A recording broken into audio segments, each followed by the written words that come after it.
Chris Avalon Unfiltered, bitch.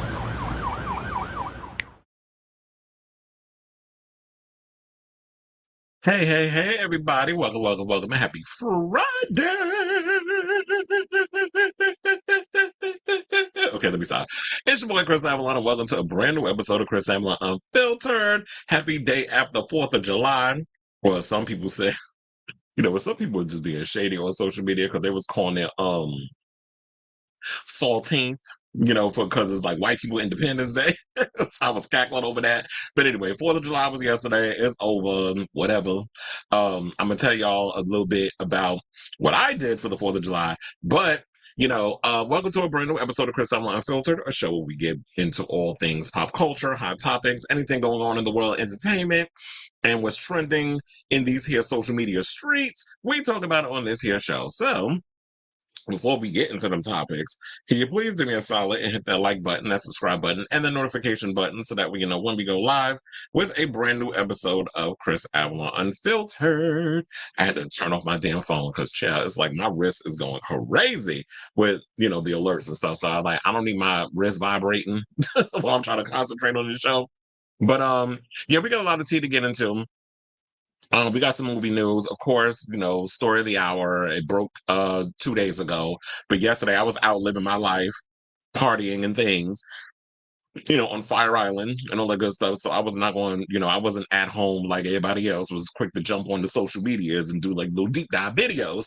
So we're gonna talk about TGIF finally being canceled, basically hours, I believe, after Claudia's interview with Carlos King aired. Then we got the official report. I think literally it was like 2 hours after I ended the live is when TGIF basically the announcement came out. So then we got the latest on Diddy. He's being sued by another woman who's accusing him of grooming and trafficking and all that other stuff. So like another lawsuit, he gonna have to pay some money out to, whatever, but we'll break that down. Plus, we got the latest on Hannaford. They keep doing this whole thing, with her ring. She wearing the ring today. She's not wearing the ring today. There's a whole bunch of little things that's been coming out. I feel like she is, in a way, playing with this whole marriage and stuff for her to go viral on social media. But we're going to talk about it. So, Justin Timberlake, Chad, seemed like he ain't learned his lesson. So it looked like he's basically turning his recent DUI arrest situation into a money-making opportunity. And when I talk about it on the show, I want to get your guys' advice on whether or not you think this is a good idea. In my opinion, I think it's stupid, but I guess Justin is, let him make his music, but in regards to like business endeavors, he's less than smart.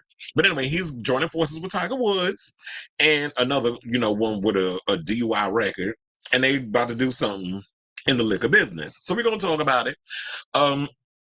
Also, we got to look at Beyonce's new wax figure, and the BeyHive is throwing shade at the wax figure, saying she looked like a Harpo. Who this white woman? That's basically what they're saying.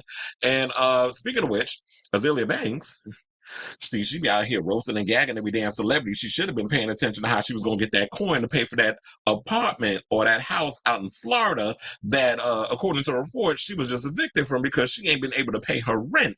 So we're going to talk about that, plus Ellen's comedy tour. We talked a little bit about it maybe like a month or two ago. It seems like the the tour is not really going all that well. She's had to cancel a string of dates. We'll talk about what that means. Plus, we have some LGBT Elemental P news. So Tyler Posey, from Teen Wolf, he's kind of been going back and forth about being sexually fluid, that sort of thing. But he's spilling tea. He's letting people know the first man he hooked up with was a sex worker. So I hope it wasn't Austin Wolf, child, because you looked the type back in the Disney. But anyway, but so we're gonna talk about that. Plus, there was a story that came out. Somebody spilled tea about hooking up with Jonathan Groff, from Looking, and he's also on Broadway right now. Just won the Tony alongside his co-star. I think it was Merrily We Roll Along. I think is the name of it with Daniel Radcliffe. Well, apparently somebody was spilling tea about they hooked up with him over the weekend at Battle Hymn, Pride Weekend in New York. And people are going in on the tea spiller, and they started this whole debate on whether it's cool to kiss and tell if you've ever encountered or hooked up with a celebrity. So I'll get my opinion on that. Plus, Yvie Oddly just did an interview with on Sibling Rivalry, with Monet Exchange about the drag queen. And she is spilling tea about the moment when she and Silky Nutmeg Ganache had their little beef over on their season of Drag Race. I have the clip because it dropped yesterday. I will play it on here and other stuff. Plus, an All Stars 9 queen just teased that she might be coming back to season 10, and you probably know who it is already. If not, we'll talk about it. But hello, I spilled this tea 2 days ago. Now it's coming out. But shout out to the blogs that's talking about it. But honey, I told y'all Georges was coming back for season 10. But we'll talk about that when we get to that topic. Plus, I thought this is relatively interesting. There's a topic that I saw on the internet where, because it's, even though Pride weekend is over, we can still talk about the LGBTs on here because, as a homosexual, we do like to keep the tea going in regards to the gay stuff. So the gays are asking, who's the most toxic gay couple on TV? So we have a list. We're going to go down on it. Well, not in the sexual sense, but you know what I mean. We're going to go down the list, not go down on the list, but we're going to go down the list and we're going to talk about who we think are the most toxic. And if there's one I mentioned that y'all can think of, be sure to drop that down in the comments. But before we do, please hit that like button, that subscribe button, smash that notification button to help with the algorithm on, this show. One of my friends hit me up yesterday in my comments on something I posted on social media. He was like, look who's trending. And literally, like, my videos have been showing up in his recommendations. So I appreciate the fact that a lot of y'all are hitting that like button, that y'all are subscribing, that y'all are showing your love and all the other stuff, and helping the little engine that could, this small little, independent channel grow and find its audience. And so I appreciate everybody that's been coming in, that's been showing their support and all the other stuff, because your support, good, bad, or indifferent, is much appreciated. So let me hit that banner, and then we're gonna get on topics into a second. It said that good afternoon, East Coast. Well, yeah, it is what 2:43 over here.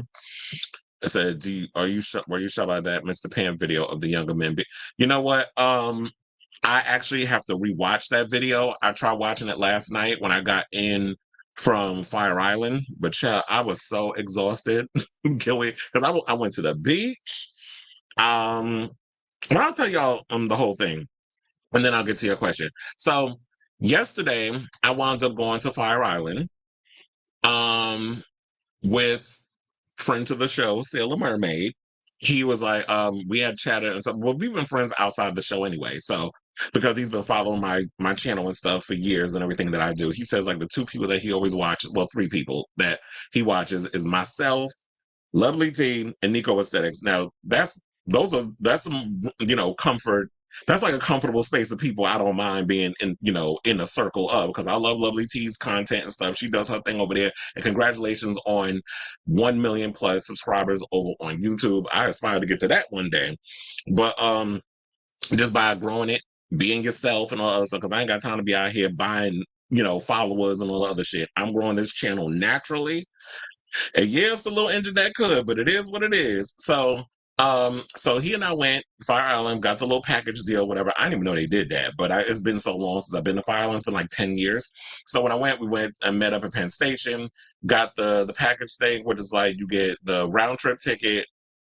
Then you get, because you have to take the Long Island Railroad all the way to Sayville. Then you have to take a little vehicle, what do you call it? Like public transportation, something or other. So they have like a van that takes you exactly to the ferry. Then you got to take a ferry to Fire Island. So it's literally like exhausted even getting there and then getting back.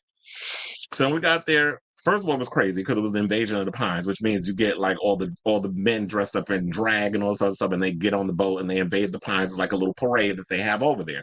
So we did that, and then wound up going to the beach. I went and got my little tan. I got another tan. So I'm not sure y'all see my pictures and stuff on Instagram, which I automatically put on my Facebook. And then I was wondering, because I was like, it's been so long. I'm like, can y'all still get naked on the beach? Because I seen everybody was being all conservative and all dressed up. And so he pointed out, he was like, yeah, I think you can take off your clothes, whatever the case was. Because then I did see a guy that was in the water, got naked. Then he pointed me to another guy that was behind me.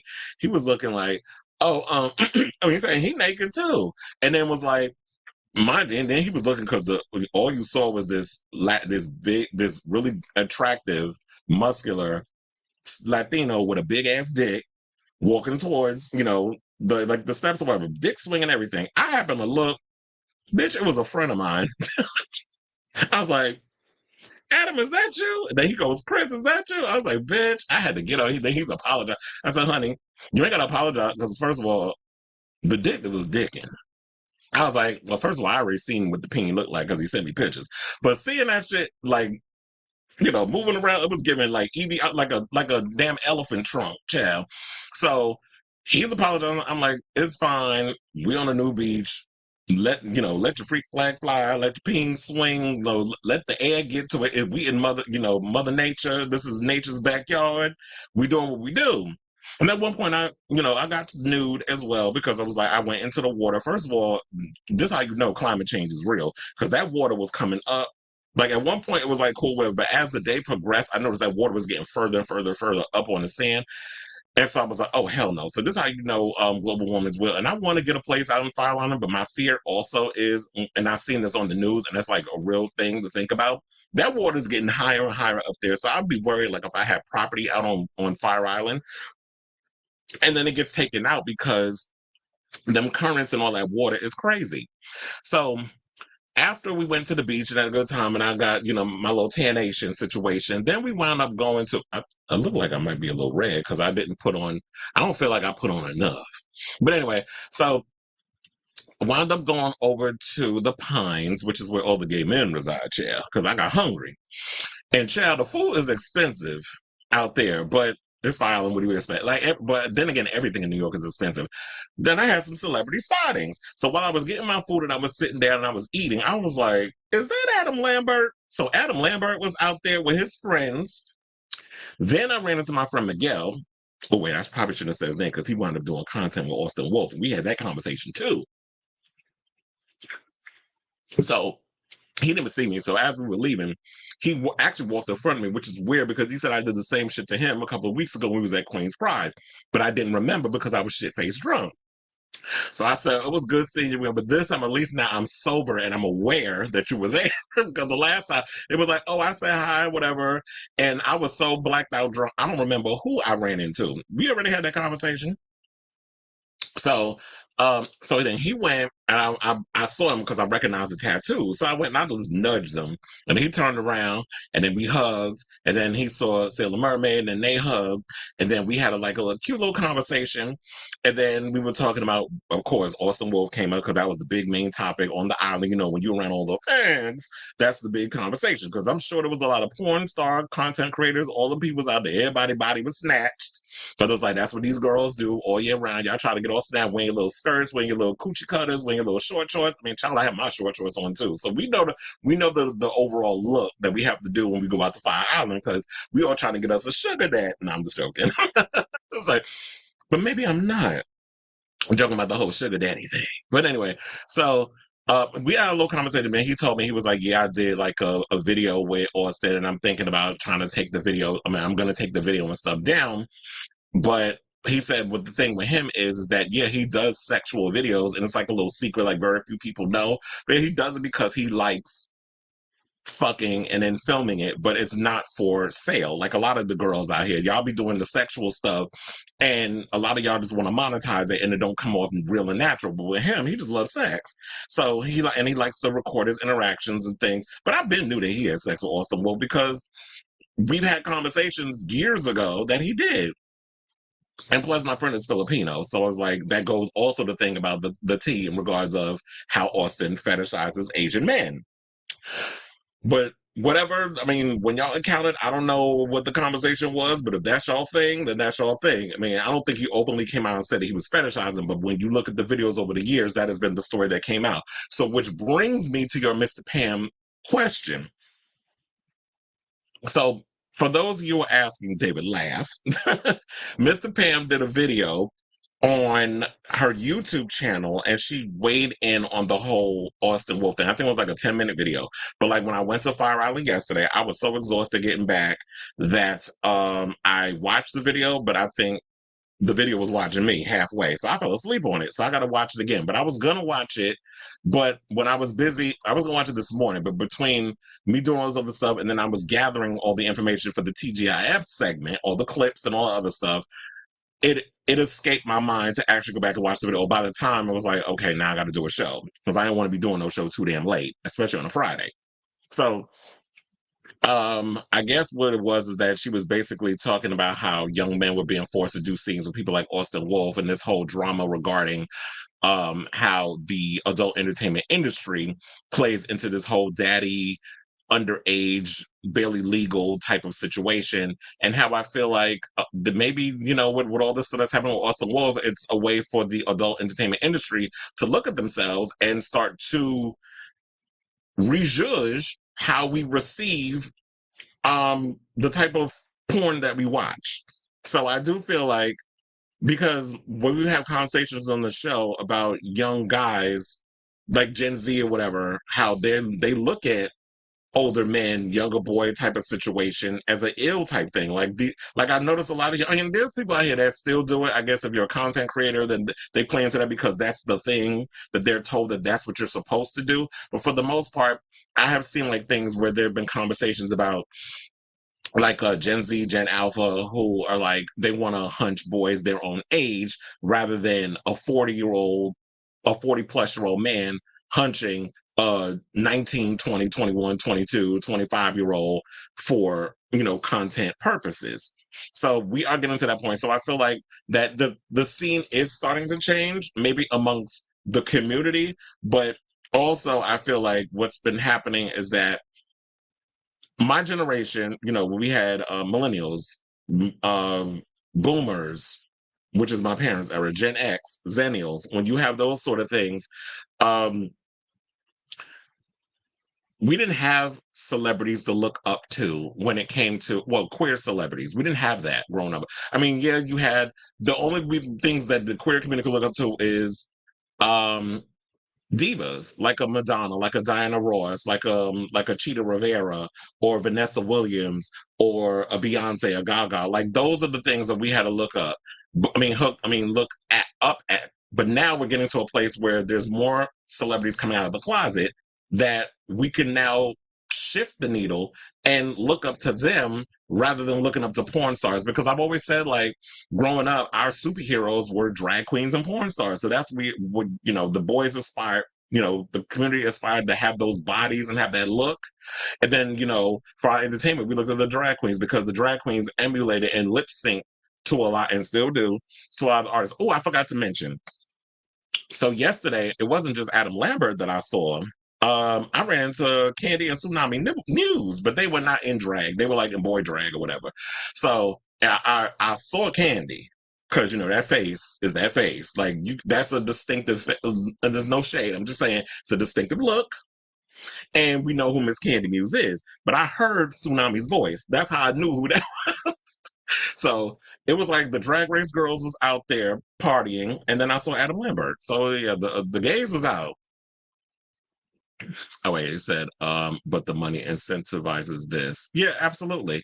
The money, at the end of the day, is like money talks, and the money incentivizes the whole thing in regards of like what people want to see. So I feel like what's going to change is that we have to stop putting our money into those things. You got to stop going online and supporting those type of films. Because I said, like, Austin Wolf, not saying that, what, you know, excusing his behavior, whatever, but when you're a content creator, whether you do what I do or you do the type of stuff that Austin Wolf does, at the end of the day, what he does is we look at the algorithms and see what it is that y'all respond to the most. And whatever y'all responding to, that's what we give you.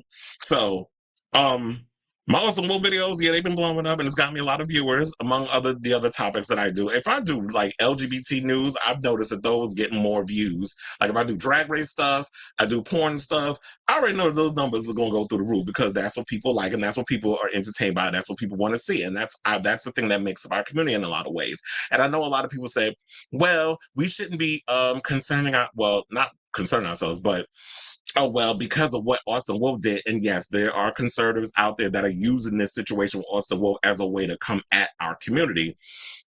instead of us worrying about what them people think over there, what we need to be doing is holding up that mirror to our community and looking at it and being like, you know what, this is not what we're gonna.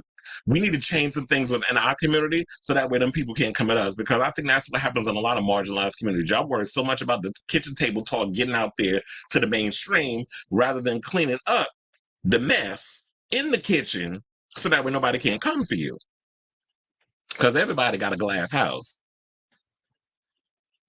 They said it still is. Look at the pride parades. But I don't really do pride like that anymore. I do the smaller ones. I was not doing New York Pride. First of all, I heard so much ratchetness went down at New York City Pride that Washington Square Park on down to the pier, that the young colored fags was out here fighting, shooting, all kinds of craziness. So the ratchets was out there fighting.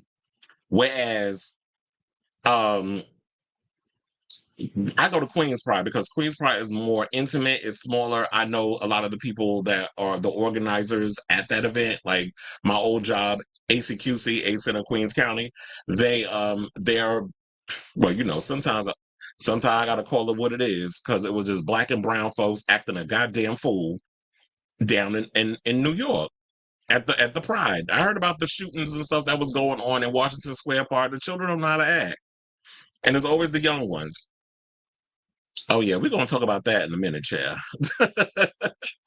but um, but yeah, it was just annoying. So I go to Queens Pride because it's like I was on the float. I know the people there, a lot of the organizers and stuff, so it's more intimate.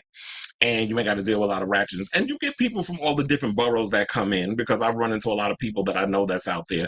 But for the main one, it'd be too much. First of all, it'd be all them damn cops get on my nerves, all them stupid barricades. It's like trying to find a way to get through all that mess. I'm not um Probably both, but I'm sure it was the former.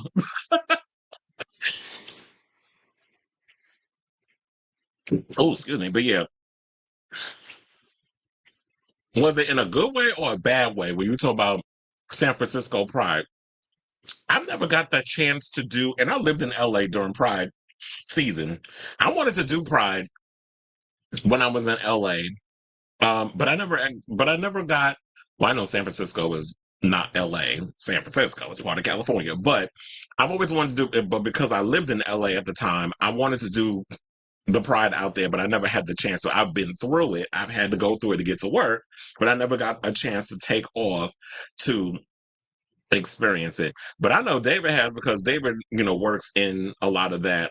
He works in a lot of the nightlife scene and stuff out there. So but I've always wanted to do that type of Pride, but I've always done the New York one. So yeah, it's like Queens I stick with. I don't even do I would do I used to do Brooklyn, but yeah, Brooklyn's for the lesbians. Shout out to y'all. Y'all need your own Pride. But yeah, okay. Come on, spam. Let's get sickening. Oh, okay. Let me delete that foolishness. I don't need nobody telling me I got this craziness. But anyway, without further ado, because I just want to let y'all know how it went down at Fire Island. Fire Island is cute. I definitely want to get I want to definitely do get a share out there, but I know it's expensive as fuck. But don't worry, when I get my Andy Cohen back and I get that coin, oh, I know about Folsom Fair. We have that out here too. We got Folsom Street East, which is just as scandalous. But I heard that they moved it before. It used to be like in this little hole in the wall, like a little block by the pier on Christopher Street. Now I heard they moved it back over there on, I think in the meatpacking district where it used to be. So they have it over there. And child, the children was carrying. I didn't get to go, but I know people who went and they spilled the tea. But the children was out there carrying. But I know, like, there's no Folsom, in my opinion, from based off of what I heard. Like LA, I know LA, y'all get down out there. I've always wanted to do that one, but I'm unfortunately I didn't. Y'all have it every September, right? I think where y'all have it out there. Out here, we have it like during Pride Month. So one of these days, hope God willing, next year, if this country don't become, isn't run by a damn fascist, and then that Project 2025 or whatever it's called, um, if that shit don't come into fruition, I'm hoping and praying like we'll still have a Folsom. we don't end up in jail for, expressing our sexual, situations. Like I said, they need to just have it on the block in front of you. You want to know something? You might be right. I think it was on that block. I may have to check because it said I think it was 20 something, but I forgot. Like Meatpacking District is like 14th Street in that whole area. But I think you might be right. I think it was in that area. I may have to look that up, but I think it was in the area where the Eagle is because I'm like, that would be smart. Why not have it there? Because then you can get business to go in the Eagle because of what the Eagle is. And Folsom and Eagle go hand in hand. So yeah, that's why I was like, well, that's what I meant because he said Google Folsom and he was talking about San Francisco. But anyway, so let's get to the show. And our first time, before we get to the Claudia stuff, because that's going to be a long one, I want to talk about this movie that came out yesterday. Unfortunately, I didn't get to go to the movies to see it because, I told you I was in Fire Island. But there's a movie coming out that came out called Kill, which is being touted as like the Indian John Wick. And it's like one of the biggest action movies of the year. There's been a lot of rave reviews about it. But apparently, speaking of John Wick, director Chad Stahelski is said to produce a remake of the film from Lionsgate. I have no idea who's going to be in it. I would say put Dev Patel in it because, Dev Patel did his, Indian John Wick-esque type of movie, which I absolutely loved. But I was like, if y'all want to keep it going, and please don't put nobody white up in there because I hate when y'all Americanize something. Y'all always want to make the white man the lead. But I was like, have Dev Patel in the film. Or somebody of color, because to me it's like if you're gonna conjure the themes of the film, which is like, well, we'll get into what it's about in a minute, and I'll give y'all my full opinion. But anyway, so it says, according to MovieWeb, Chad Stahelski, the director behind the highly successful modern movie action franchise John Wick, is now producing an English remake of the Indian action film Kill. The director behind the John Wick franchise, Chad Stahelski, will continue to cement his action movie legacy as he is now set to produce the English language remake of the animated Indian Hindi language action outing Kill. As per report by Deadline, Stahelski and his production company, 8711 Entertainment, will produce the Kill remake for Lionsgate, with the John Wick director praising the original as one of the most vivid, wild, and creative action movies he's seen. Now, his statement says the following. He said, Kill is one of the most vivid, wild, and creative action movies I've seen recently. Nikhil delivers relentless action sequences that need to be seen as wide an audience as possible. It's exciting to be developing an English language version. We have big shoes to fill, and I'm looking forward to working with Nikhil, Karan, Apurva, Gunit, and Achin to achieve that. And I say, if you need a director, why not have the director of the Indian film come and do the American film? I'm sure he would love to have, give someone an opportunity from a foreign country to come over and basically remake the same movie, just put new people in it.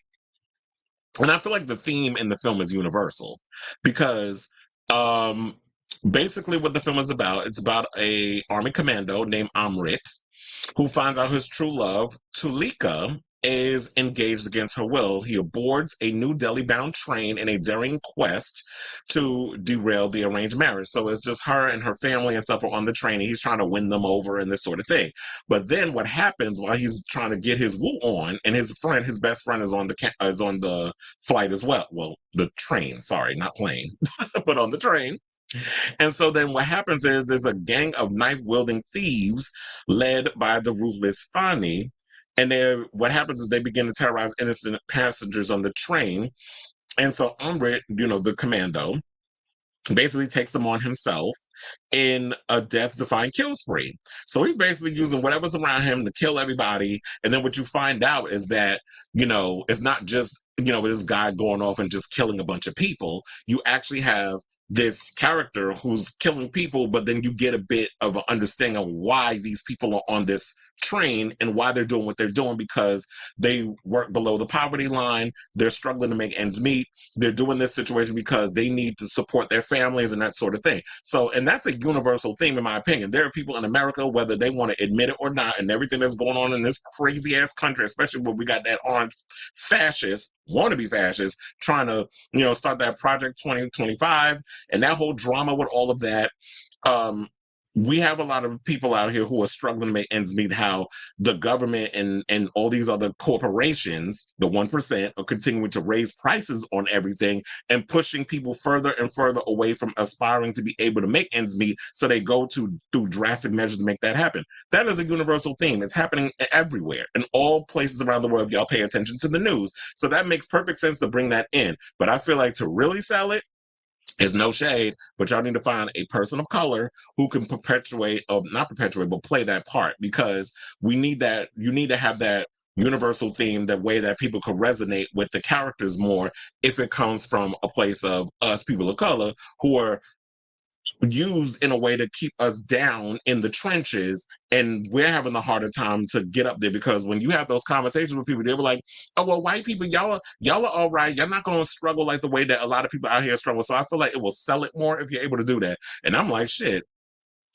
And as someone, myself, who has done some acting and has worked out at UFC and all something, like, shit, I'll even audition to want to play the lead character. So I'm looking forward to seeing this film. I'm gonna probably try. I'm not. I'll probably try to. I'm gonna go see this film. But it also said, when we made Kill with Nikhil Nagesh Bhatt, we dreamed of global love, and seeing North American theaters chant "Kill, Kill, Kill" was like seeing that vision come to life. This announcement, coming from the original film's release, is unprecedented as a big win for Indian cinema. We are truly honored. And I have to say, I've been watching a lot of Indian cinema lately. Like, I like a lot of Indian movies, like, especially like the action movie stuff. Bollywood stuff is like, I'm not really into musicals like that, as I've said on the show. But I'm actually looking forward to seeing this one, because I've been seeing, like, on Netflix and even Prime Video, there's been a lot of really good Indian action movies on there. So it's them and Korean action films. I've been watching a lot of foreign films, and a lot of times them foreign people, they they sell the action movies better than us. I be feeling like with the American films, y'all just be thinking like, we want the Fast and the Furious, stupid, fake CGI heavy stuff. I was like, no, I want like real brawls. I want it brutal. I like my whole judges. I like the raid. Like, that's my wheelhouse.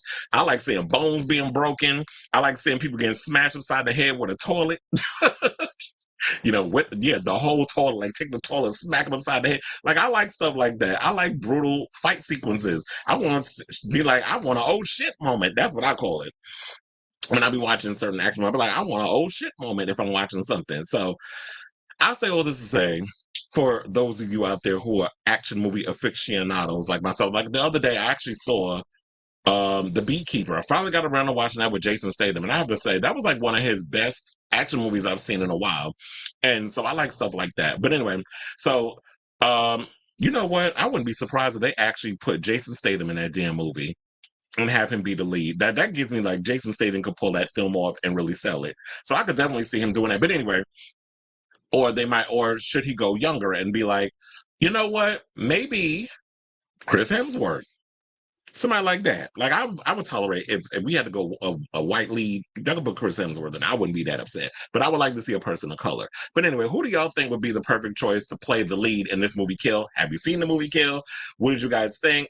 Are you even a fan of like crazy action movies like I am? Whatever your thoughts are, let me know in the comments down below. Okay, now before we get to the teacher F stuff, let's get to the comments. Hey, Cleveland girl. It said, how you doing? It said, I haven't watched a movie in a Well, you know what? Most people have. Well, yeah, I was gonna say Monkey Man. What? Well, it had two action sequences, but the movie was mixed. A lot of people said that it was kind of boring. And I do agree. There were parts of the movie that was like, okay, Dev, this movie a little slow. I need more action. But when you have a movie like that's nonstop action, it's just crazy, and it's like up there, like, they're calling Kill the Indian John Wick. And the first time I saw the trailer was in the theater. I forgot what I went to go see. Oh, it was Furiosa. I was probably like the only one that went to go see that movie. But I went to see Furiosa, and they showed the trailer before it, and I was like, I mean, I think I already seen the trailer on YouTube, but then seeing it on a big screen, I was like, oh my god, this movie looks really good, and I need to see it. And so, like, it opens literally with the lead actor being dragged with a rope around his neck, and I think he had a knife in his shoulder. And it's like, what the hell is going on? Then you see all these crazy fights. Like, okay, y'all had me sold the 30 seconds in. So I'm looking forward to seeing that movie. So I got to check, which theaters is actually showing it. And I'm going to go check and see it. But I actually liked Monkey Man. Unfortunately, a lot of people didn't see it. And then with Cleveland saying, I enjoyed A Quiet Place day one. My problem is Hollywood. And then Karan saying that you haven't watched the movie in a theater. Well, that's the theater's fault because they keep releasing movies early on demand or whatever the case is. Like, for instance, A Quiet Place Day, when we talked about it the other day, Paramount is releasing it on digital at the end of the month. So why do I need to go to the movies? I'll just wait 3 more weeks. Yeah, I think about 3 more weeks it'll be out on demand. I can watch it in the comfort of my own house with my big old TV and my surround sound. Why go to the movies? I would like to have experience in the movies and possibly IMAX or Dolby because I hear like the sound design is really good and all this other stuff. I would have liked to have gone to the movies to see it. But when these studios continue to shoot themselves in the foot, why even go and see it in the theater when y'all just going to release it in 2 weeks after it's been released? Even if it's doing well, it's dumb. Um, and also, yeah, so I pirated the movie. I mean, quiet as it's kept, people still are.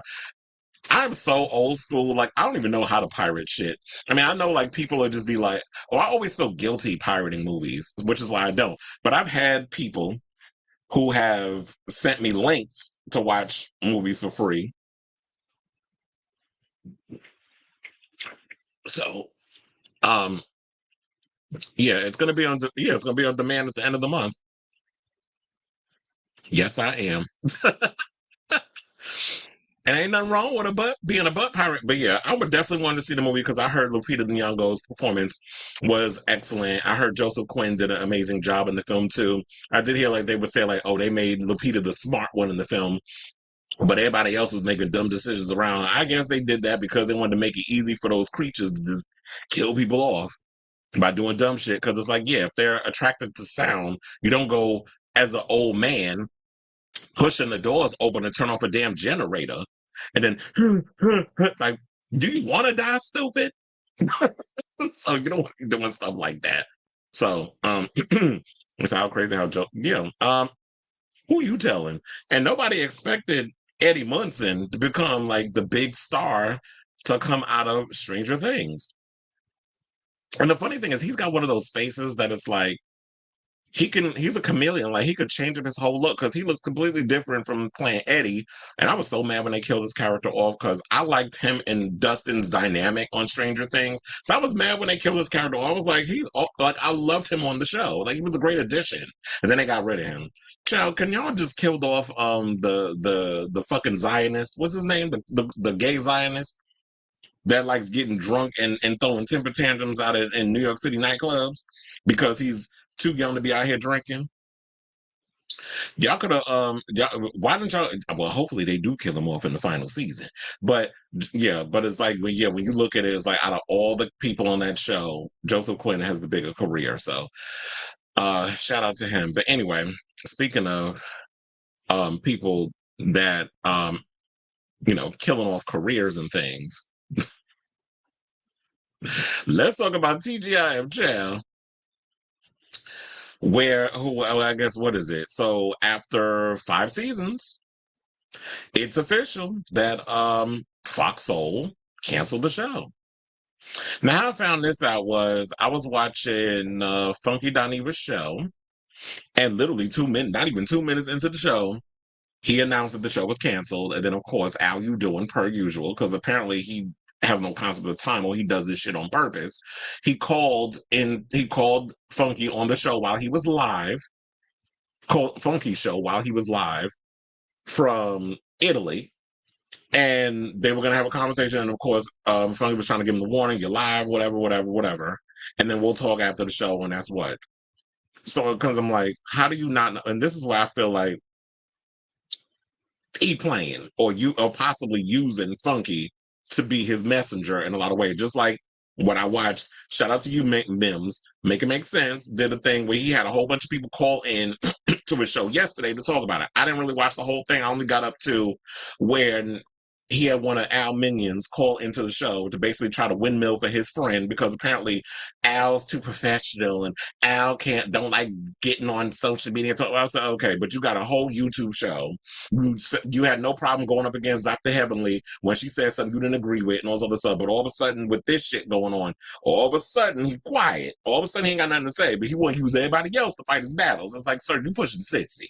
Like at some point, if you want to get into this YouTube space, if you go into a space where you're doing celebrity news and gossip, you got to be able to windmill for yourself. I refuse to have somebody sit up here and be my motherfucking mouthpiece because you're not going to twist my words. And then what was irritating about his little friend, I don't know the name, nor do I give a fuck, but the thing that irritated me about him was just like, oh, well, I would call you and I would tell you things, like trying to make it seem like he was Mim's whole source. And it's like, you're not the only one that be spilling tea. Like, there's other people, like with me. When I hear things, I don't just get things from one damn source. I get it from multiple sources, and then I vet and see, like, okay, so now I've heard this before, but I've never heard this part. And then you sit and try to make the decision on the things you believe is the truth. But then he want Armand to get on and tell his truth, but then he want Claudia. But all you doing is too bold and bougie to get on social media and windmill for himself. Fuck out of here. Because I'd be damned if I'm gonna let somebody sit up on here and spray me with my own tea, and I'm not gonna get on social media and defend myself. I mean, and then he was getting mad because people was in the comments going at him for the things that I'm saying. Or, oh, well, they saying this and they calling me his man, or they calling me his mouthpiece. I mean, that's what the fuck you acting like. And people have a problem. I mean, people have a point and a right to their opinion about things. They're going to believe what they're going to believe regardless until they hear from the horse's mouth. And when the horse's mouth says it, then we can come to our own conclusion and be like, okay, that's what they said. This is what happens. This is what they said. This is what Armand said. We put two and two together, and it's like, okay, but I remember at this time that this was said, and so on and so forth.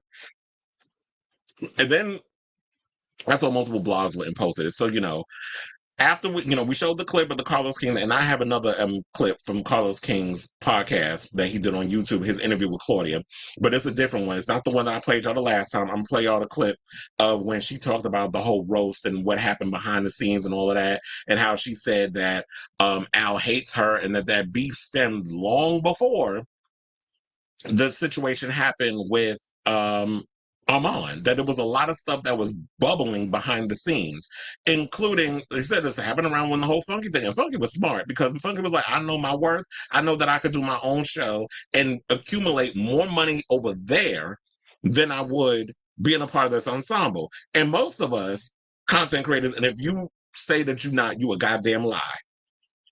People like myself, I will even admit, if I had the opportunity to have a show like a TGIF, like if the show that I did with Lindsay and Remy, Drinks and Drag, but they went off and did their own thing, that's cool, whatever. And then if I decide to bring that show back with a whole new panel, and I was to work in that space of a TGIF type of situation, if I ever had the opportunity for a TGIF type of situation, you best believe that I would not fuck up that bag. Like they were literally making $250,000, like what was it? $500,000 a year, $250K. They were bringing a year. $5,000 a week doing a show. Who wouldn't, if we're sitting in front of your computer on a laptop with their camera and their green screen, like what I'm doing now, for an hour? Just to talk about hot topics. Who wouldn't like doing that?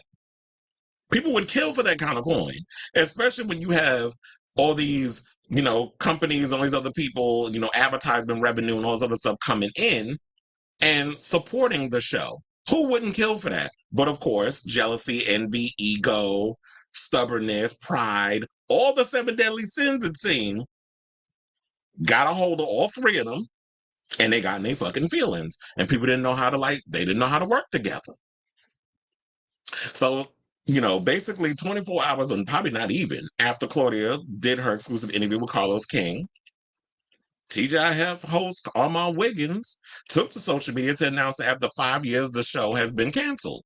So he tweeted, I regret to inform you that TGIF will not be returning from its hiatus. I deeply appreciate the opportunity we had to create and share the show. Thank you to all the fans and soulmates for your unwavering support. Okay, so this is why I should have I took a damn screenshot because I saw something that was posted on Instagram and they removed the post. So it said, not even 5 minutes into Funky Dineveh's show, Al ended up calling the show while he was live. Apparently, he was in Italy when he received the news. And for those who probably aren't aware, like TGIF started, Claudia was at Cynthia Bailey's wedding. Al and Funky were also there. I guess they got to kikiing, they got real close, had a good time, whatever the case was. And then this idea was born. She was like, I want to do this show. She tried to say it's not a show about gay people, whatever the case was, but that's what you had on your show. You had two sissies on your damn show alongside you. You was being the cisgender moderator with two sissies on each side, one on your left, one on your right. So if you not say it's not a gay show, well, honey, that's what it was. Compared to what you was doing over there with Cocktails with Queens, where you had four women, it was two sissies and a cis woman. That's what it was. You know what? That would have been a good title for a show. Two sissies and a cis. Duh. CIS-TAH. That'd have been a cute title, not some damn TGI, because I don't know how you do a Monday through Friday show and call it TGIF, but whatever. Because the minute y'all went 5 days a week, you should have changed the damn name. Because if you do a show, I get y'all wanted to keep the T in, and it was cute or whatever, but that's only different when you do a once a week show. But when you're doing 5 days a week, y'all should have just revamped the name. But anyway, so the show was born from that, but I also believe that the show was born from the fact of her. Remember when Nene Leakes was trying to do a talk show? It was just her and I think it was like 4 other gay guys, and then Funky would always come on and do that. That was taken from Nene's show, but that show was a hot ass mess. I don't know what she was doing over there. Maybe she had no producers or a good camera guy or somebody to help structure the show. But it basically gave the opposite of what Claudia was doing. Claudia was like, I wanted to create this show where we could show men who are of the LGBTQIA, or let's say queer spectrum, because it was 2 men. I wanted to bring on people from the queer spectrum who aren't accessories, which is what it was giving over there with Nene's show. And the problem I've had with a lot of these reality shows when y'all bring the gays on, it's like, oh, we there to be our cheerleaders. We there to be our little sexless eunuchs. Or be, hey, yeah, look, we're supposed to hold up pom-poms and root your ass on to help you look good and glamorous. But she wanted to show like there could be nuances and you can get to know people within our community. And to me, I don't know why they put Al doing on there, because Al always gave me like, he's still, damn near pushing 60, still not comfortable with his sexuality. That's what he gave, or still gives. Which is why I don't think I truly resonated with him. But then I wrote, so what is it? Oh, so after the show was plagued with drama over the past 6 months, with Dineva quitting due to pay disparities with the network, and the show forced to go on hiatus in June due to the roast Armand gave Al live on air, as well as reported jealousy between the co-hosts, because remember there's a part in the show that Claudia did with Carlos, the interview, that she felt that, whenever I would go and I would buy like a BMW, I'm getting all this work done on my house and all these other things, that Al was getting insanely jealous. Oh, how's she able to get all this? How's she able to afford that? It's like, first of all, why you count my money? Because there's this whole tea going around that some people were getting more than others, which turned out not to be true. But this is what I believe also happens. It goes down to girl groups. It goes down to ensemble shows. It goes down to all of this. You always get certain people that start chirping in your damn ear saying, oh, so-and-so's doing this or so-and-so. Like, there's always going to be a demon that's coming into y'all shit and trying to find ways to destroy the thing that you're building. And when those people come in, that's how you know that you're on the right track of building something great. But you're always going to get them demons that come up in there and is trying to destroy the thing that you built. There's always going to be that. We've seen it happen time and time and time again. We've heard the stories from girl groups whenever they talk about it, that there's always people in the background that be trying to split y'all up so because they, a lot of these girls get this illusion that there's not a lot of Beyoncés in a lot of groups. There's not a lot of, unfortunately, Justin Timberlakes in the group, those who will steamroll over somebody so they can have that solo success. You know, they think they got that over there with Fifth Harmony, but no, those girls need to get back together and make music together, because apart, y'all are trash. But to get back to this, it's the same thing. Separately, y'all not good. Together, y'all had something. But I feel like y'all lost that magic the minute Funky got smart and was like, you know what, if y'all not going to pay me my worth, then I'm going to just go over there and do my own thing and have my own show. Or he already had his own show, but I'm going to go back and do my own thing. And y'all do what y'all do. And even in the clip that I'm about to show y'all, Claudia admitted that they, you know, the show was losing ratings after Donnie left. So, you know, in my opinion, it was only a matter of time before the groundbreaking gossip show featuring a cis woman, I want to say like a woman, a homosexual, and an alleged bisexual would implode. So Claudia and Armand were in the comments on social media vowing in the not so distant future to tell their side of what transpired behind the scenes on TGIF. And it seemed like from the looks of things, they were all pointing the blame at Al. So I knew Al was part of the cancellation. That's what one person put, damn shorty sexy. So I knew Al was part of the cancellation. Super disgusting way to end such an excellent run. I remember the first time I watched TGIF, Funky was drunk as a skunk on episode 2. Excuse me. So many memories. Love you, Claudia. Can't wait for your next show. Claudia responded by saying, he sure did. Well, now I could really share what all went down. I will never speak to that man again after what he did to a great show. Armand also said, I have really tried to turn a new leaf, but honestly, Al got what he wanted. I wasn't lying when I said he was trying to get the show canceled and me fired. Princess put Al as two-faced. Literally, when you first got there and he was getting backlash for trying to sun you, he said he was your biggest fan, just to really be jealous of you after all, giving Jason Lee vibes, to be honest. Oh, because you know, if y'all not familiar, Al also got into it with Jason Lee, where I mean, not Al.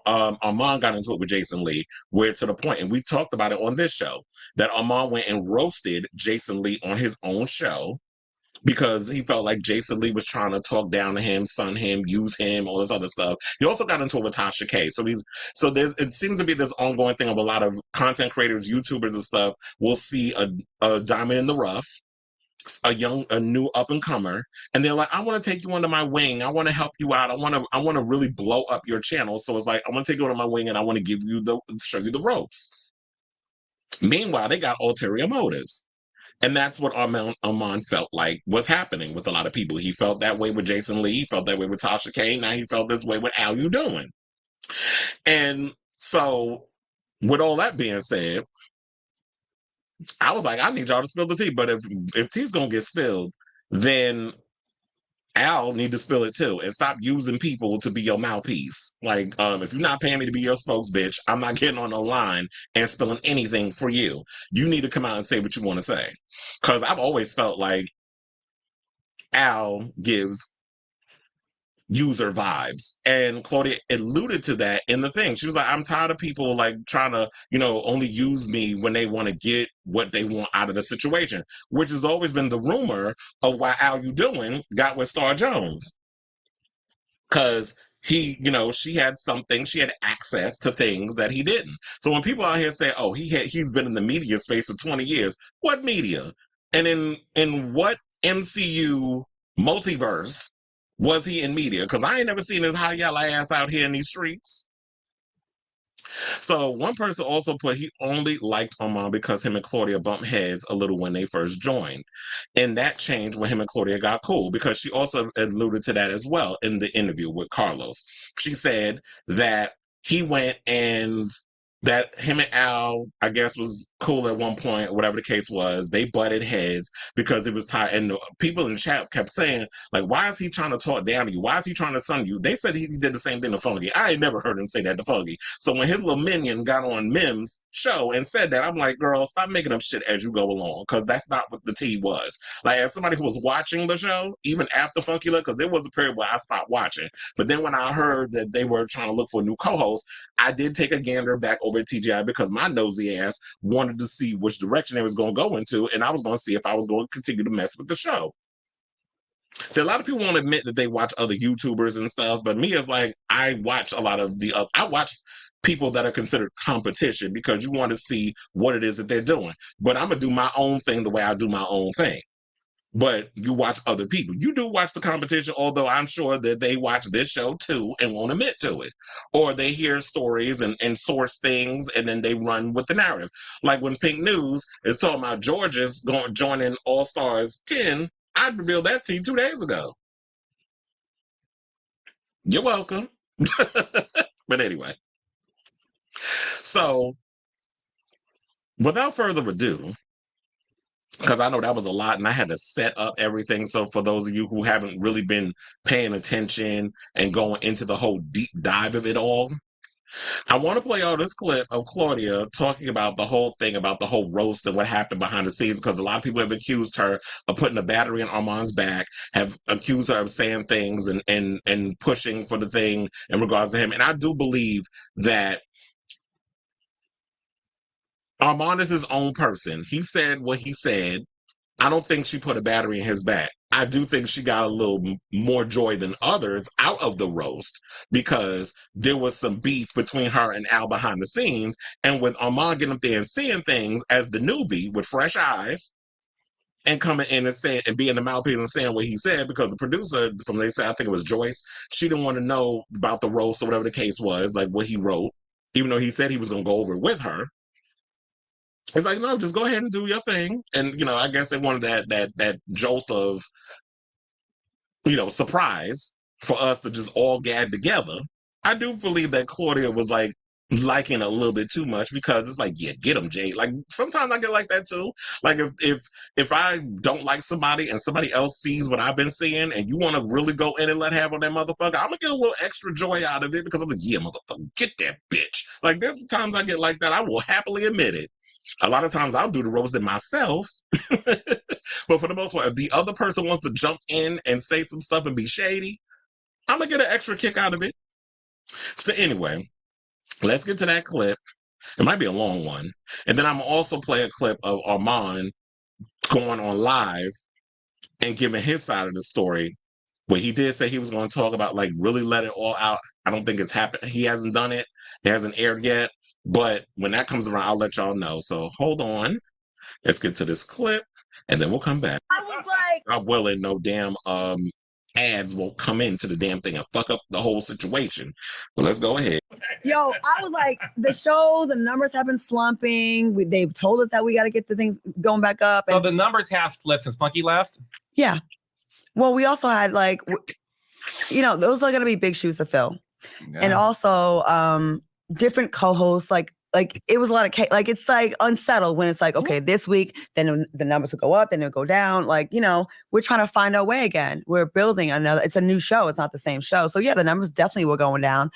We are on like 17 platforms, so I think people really judge us by YouTube, but we still have DirecTV, we have Tubi, we have Roku, we have Hulu. We're in a lot of different places.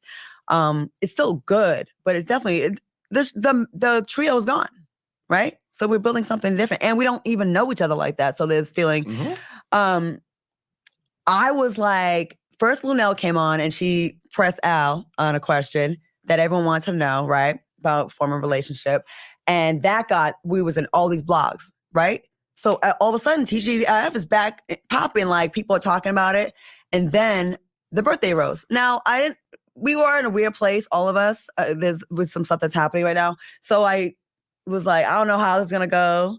So I took it kind of easy, pretty easy on Al. So we've been in a weird place at T, just behind the scenes, like just not in the best place. Like our chemistry, you know, there's just, and everyone knows, you can tell by watching the show.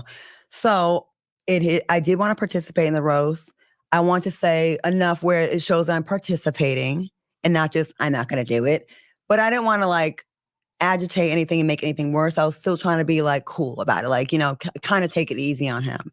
Even though on my roast, I've been so much of stuff's been said about me, but I was like, you know what? I'm just gonna keep it cute because I'm trying to get the chemistry back right with us. You know, even if it's non-existent off camera, at least I can work on the on-camera part. So I wasn't gonna like, you know. So I was like, Armand, you want to go first? He's like, you go first. I'm like, all right. So I went first. I was nervous to do it because I'm like, is this going to agitate? I think every little thing's going to make someone, you know, go be mad. And it didn't, it was okay. You know, he was like smiling, whatever, I guess. And then Armand went and no one knows what our material, like we kind of got the assignment kind of last minute to do this. Like we were kind of just like last minute, like, oh shoot, it's his birthday. We got to like do something, right? And so I didn't know what Armand's going to say. He didn't know what I was going to say. I'm going to hear it with y'all.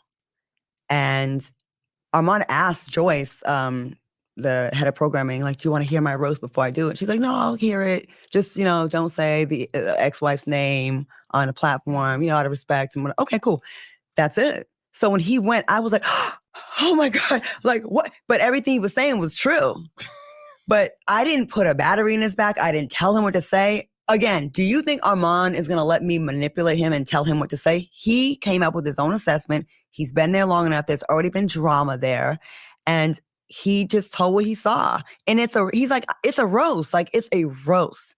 People get very personal in roast. And what makes it gag worthy is if it's based on some sort of truth. Mm-hmm. So what he said was, you're a cloud chaser and some of the antics and the shenanigans and the words you mispronounce. These are not things that people don't know. The soulmates know he says woman and successful. Whoa. Funny.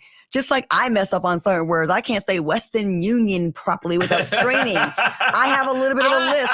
Like, we all have our thing. Notification. It's all good. Yeah, like there's things that we do. Like he'll say, please, brutality. Okay, what word is that? So if we were in a better place, we can laugh that off and be like, because when Funky was there, we would say stuff like that. We would be able to make fun of each other. And I'm used to that, And I like that kind of show where you can make fun of like my hair being a mess, me being last minute, whatever it is, whatever my thing is. But I think because like chemistry is off right now, it just was taken much more personally. Because if way harsher stuff has been said on TJF, if you look over the years. I mean, my fertility was made fun of, okay, or lack thereof.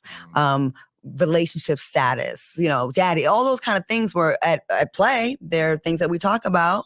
We've talked about who's had sex with what and behind garage dumpsters and it would be laughed at. And now it's just not the same. It's like when you're friends with someone, you can like, bitch, your outfit's whack. But if you don't like that person and they say, bitch, your outfit's whack, it sounds differently to you. Right. So they have been hot, cold. Like Al was all for Armand when Armand was coming for me and we was like kind of like bumping heads. And once we got along, it seemed like Al wasn't really happy. It seemed like his demeanor changed. And I'm like, damn, like, none of us should be miserable on the panel. Like we should all be like, I liked it when some days I agree with this one, some days I agree with that one, and some days y'all are against, like y'all don't agree with me. That's what makes the show fun. And some people think that I don't like I only like people that agree with me. Absolutely not. If you know if you know my background and where I come from, Foxhole, I love debate that's healthy and not mean. Like we can get our points across. Well, I think this. I love those kind of debates. But you have to be in a good place to be able to not take this stuff personally. And so some of us take things way more personally than others, So take us back to that day that roast happened. And the moment it went to commercial break, what happened? Johnson, you're fired. Why? It's not you. It's your shirt. I knew that was going to happen. Hold on a second.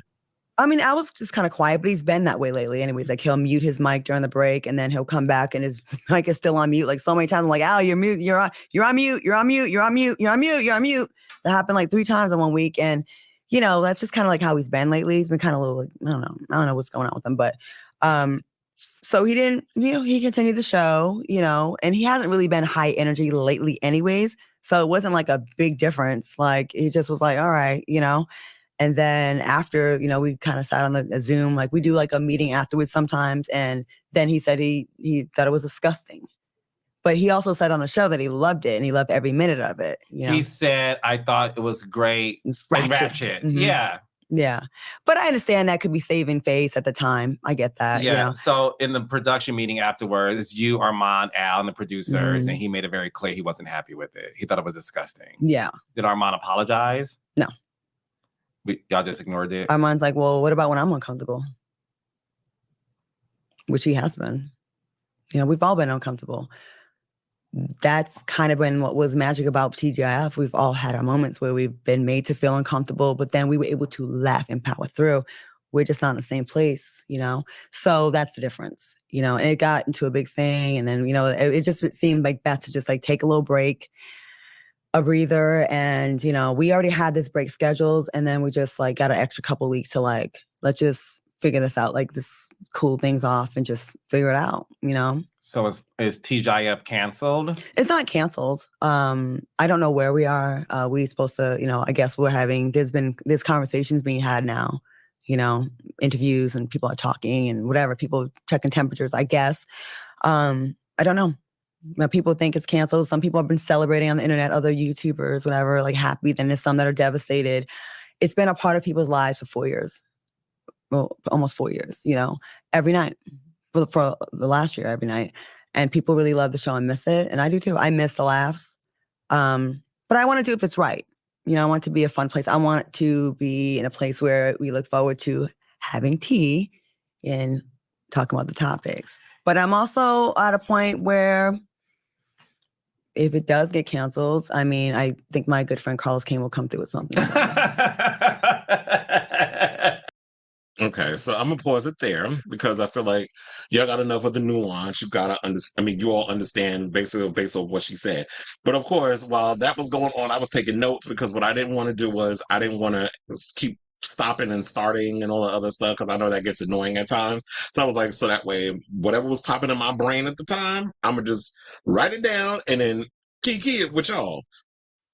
So based on that segment that we've just watched, just to give y'all a whole behind the scenes, you know, look at the thing. I wish she would have been more, you know, open about it or whatever, but she did say that if the show is canceled, which it is, she said she would come back because at the time they didn't know if it was canceled because the show was supposed to come back, I believe, next week from their vacation.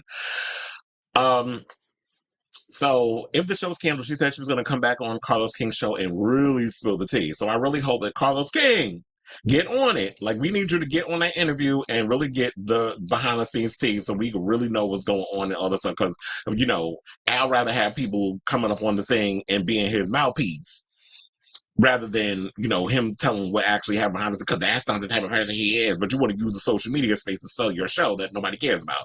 But, so get on that. So what I was getting from the whole situation, what her talking about is that Al was pretty much miserable on the panel because it's like after Funky Dineva left, it seemed like he lost a part of himself. Like, oh, I lost like his left arm was amputated or something or another. So I feel like that was probably why the show was canceled, is because he was always coming in with this negative energy. Like she said, when they would go on commercial break or whatever the case was, everybody's having meetings, everybody's talking, they're getting prepped for whatever the next segment and stuff is while they were on commercial. And he would have his shit muted, like, okay, I'm only going to come on the air and spill whatever when I need to. And then when you coming on air, you don't even remember to take the damn mute off.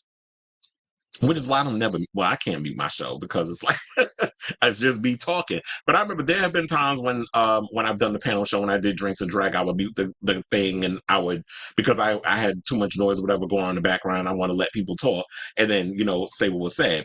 And then also based off the energy and stuff with the show, because I was noticing for a while that the energy was off. And she did say that Armand wasn't the first choice. So maybe that's why he was Armand, that's why he was giving Armand that negative energy in the beginning, because that's not what we wanted. Me personally, I would have liked to see fine-ass Dustin up on there, but from what they were saying was that he and Al's demeanor or the way they carried themselves with the research or other stuff is similar. And what's wrong with that? Because I would have been like, well, you know, Al always come up in there as he was roasted by Armand, that he comes up in there and he gives that type of energy of, you know, always having his facts, but you know, he can't speak without having his notes. Like, he be acting like he, you know, an Encyclopedia Britannica, but don't be always getting his facts correct. So if you had somebody like a Dustin on the show, he could have rebutted some of the stuff that Al was saying that wasn't necessarily true. But then again, he probably would have got mad because, you know, there's certain people of a certain age that want to act like they know it all's a thing. But just because you got 5,000 motherfucking degrees and you actually went to you was an AKA or soror or whatever the case was because you was in a fraternity and you got bronzed on your ass, that makes you the smartest one in the room. But there's a lot of people who didn't even go to college that will keep you motherfuckers gagged in regards of how intelligent they are. Not everybody need to go and be $50,000 in damn debt from college, you know, to be able to be smart and to give y'all the information. There's a lot of people who, don't have to do that. So to me, what I got from Al was that he just gave me like, he was just petty. Like his energy was always negative. He gave me petty tease. And if he didn't like someone, like Claudia, I really want to know why he disliked her so much. What was it that was going on behind the scenes that made you turn on her to the point that you can't stand her when everything was cool when Funky was there? So it's like, if you don't like someone, to me, it just seems like he's petty in the way, and you too damn old for that. That it's like, I want everybody to hate him. There's people that I'm like, I can't stand them, and I have friends who are still friends with them, and I don't hate them. I'm like, if you want to be cool with them, then that's great. But I do know that I'm going to watch what I say around you. I'm not going to be cool with you like that. Like, I'm going to keep you at a distance because I don't know what your intentions are now. I don't trust you in a way, I guess. And it's like, I don't know what you over there running your mouth and telling them, but I'm sure if your circle is small and tight enough, you'll find out if that person is spilling tea to the other person. Because, wolves in sheep's clothing always have a way, eventually, of revealing their true selves. And to me, I felt like Al's negative energy created a hostile work environment. And if he was unhappy being there, then when it was time for the contract renewal, then I feel like you should have pulled the Star Jones, since we want to talk about her. I don't got a season to sit on talk about it, so I'm going to tell Star motherfucking Jones.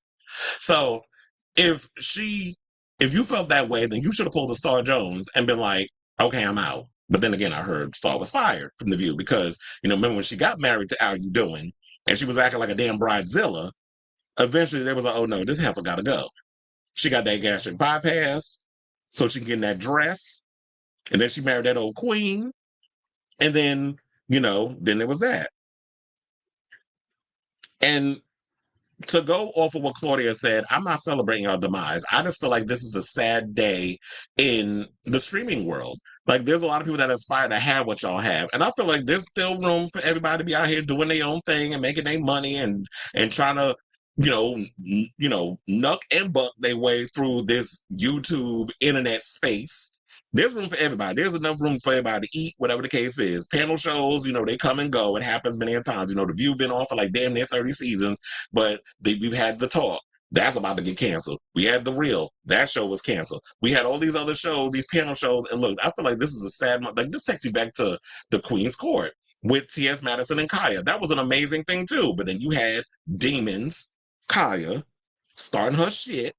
And that's why that show imploded. Same energy that seemed like it's happening over here with this.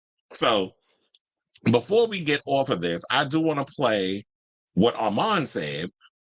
I saw this over on T Jones TV. So shout out to you over at YouTube. They had the whole thing of Armand going in and giving his side of the story where he took to social media. And he said his job, was to wake up the show because the ratings, as Claudia alluded to, was not doing what needed to be done. So they brought Armand on. He may have not been everybody's choice, but they knew that, first of all, he's younger and, like Funky in so many ways, he's a bit of a firecracker. So they needed that dynamic, and nobody can replace what Funky brought.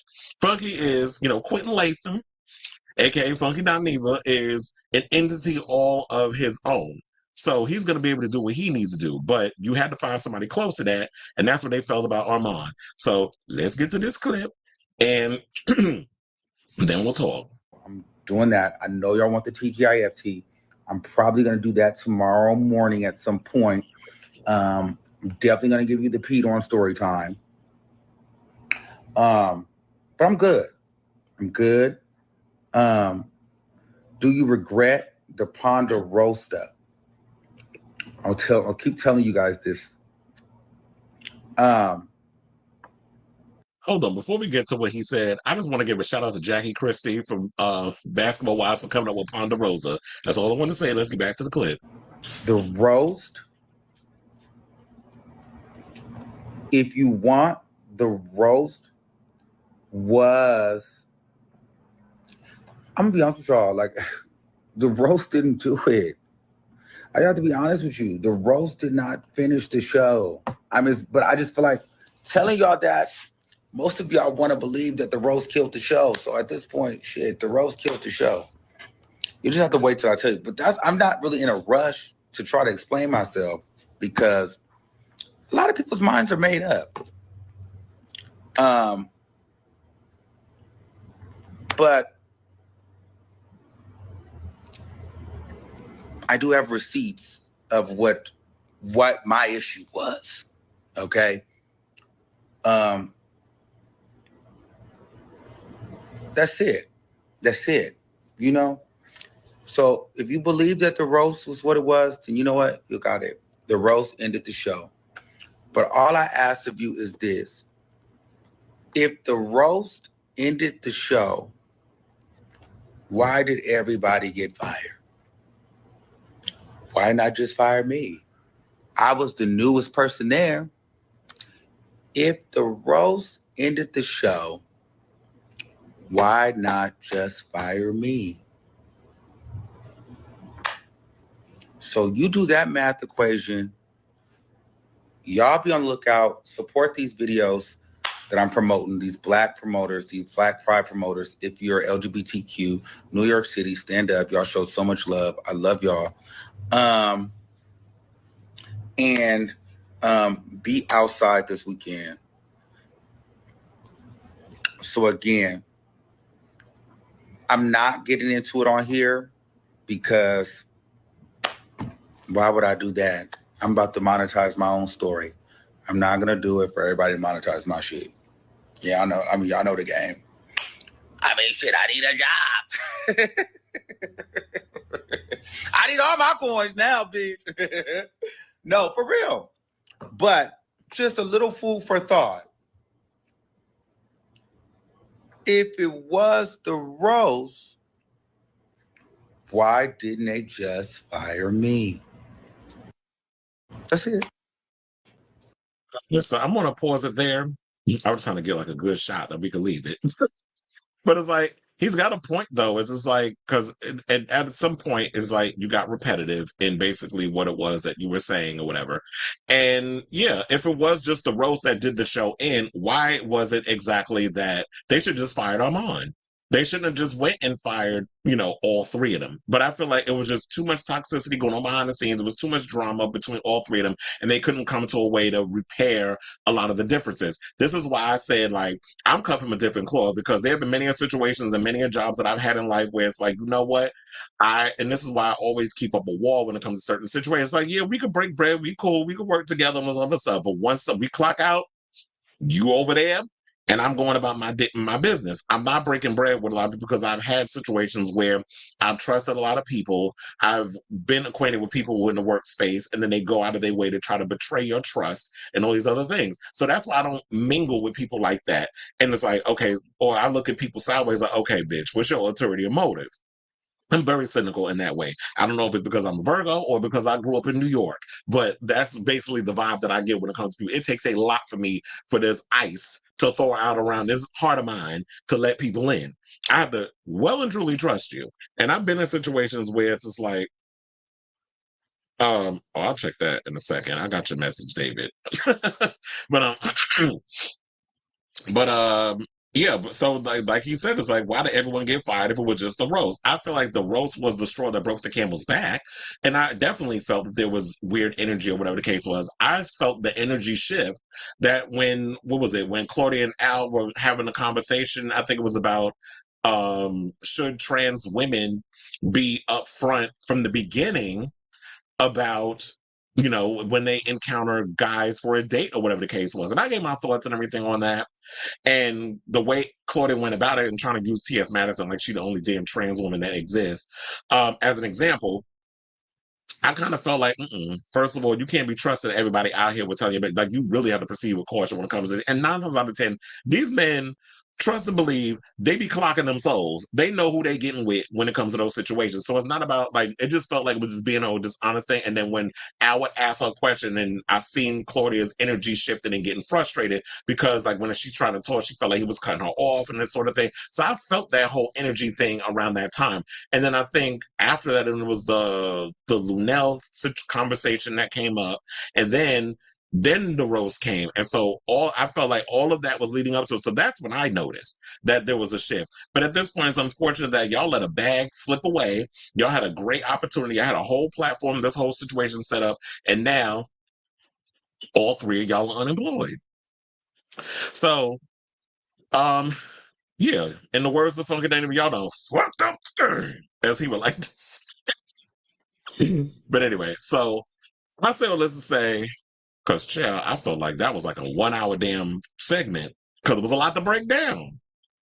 And you can't soup that, you can't judge that up in no damn 2 minutes. This ain't tick motherfucking top. Because I had somebody that got on my comments on a video I posted on TikTok about a segment, and you know how we do on this show when we come and we talk about topics. It's a whole breakdown of a lot of things. I don't just up in here. I'm not giving you fucking cliff notes. If that's what y'all want, then you go to them people over there. I'm breaking it down and I'm giving y'all the full tea. And we're gonna bring it up, down, and all around. And so this girl go, why this segment so long? Because it is. And left it at that. If you don't like it, go somewhere else and get your shit. But over here, these videos be long as fuck, depending on the topic.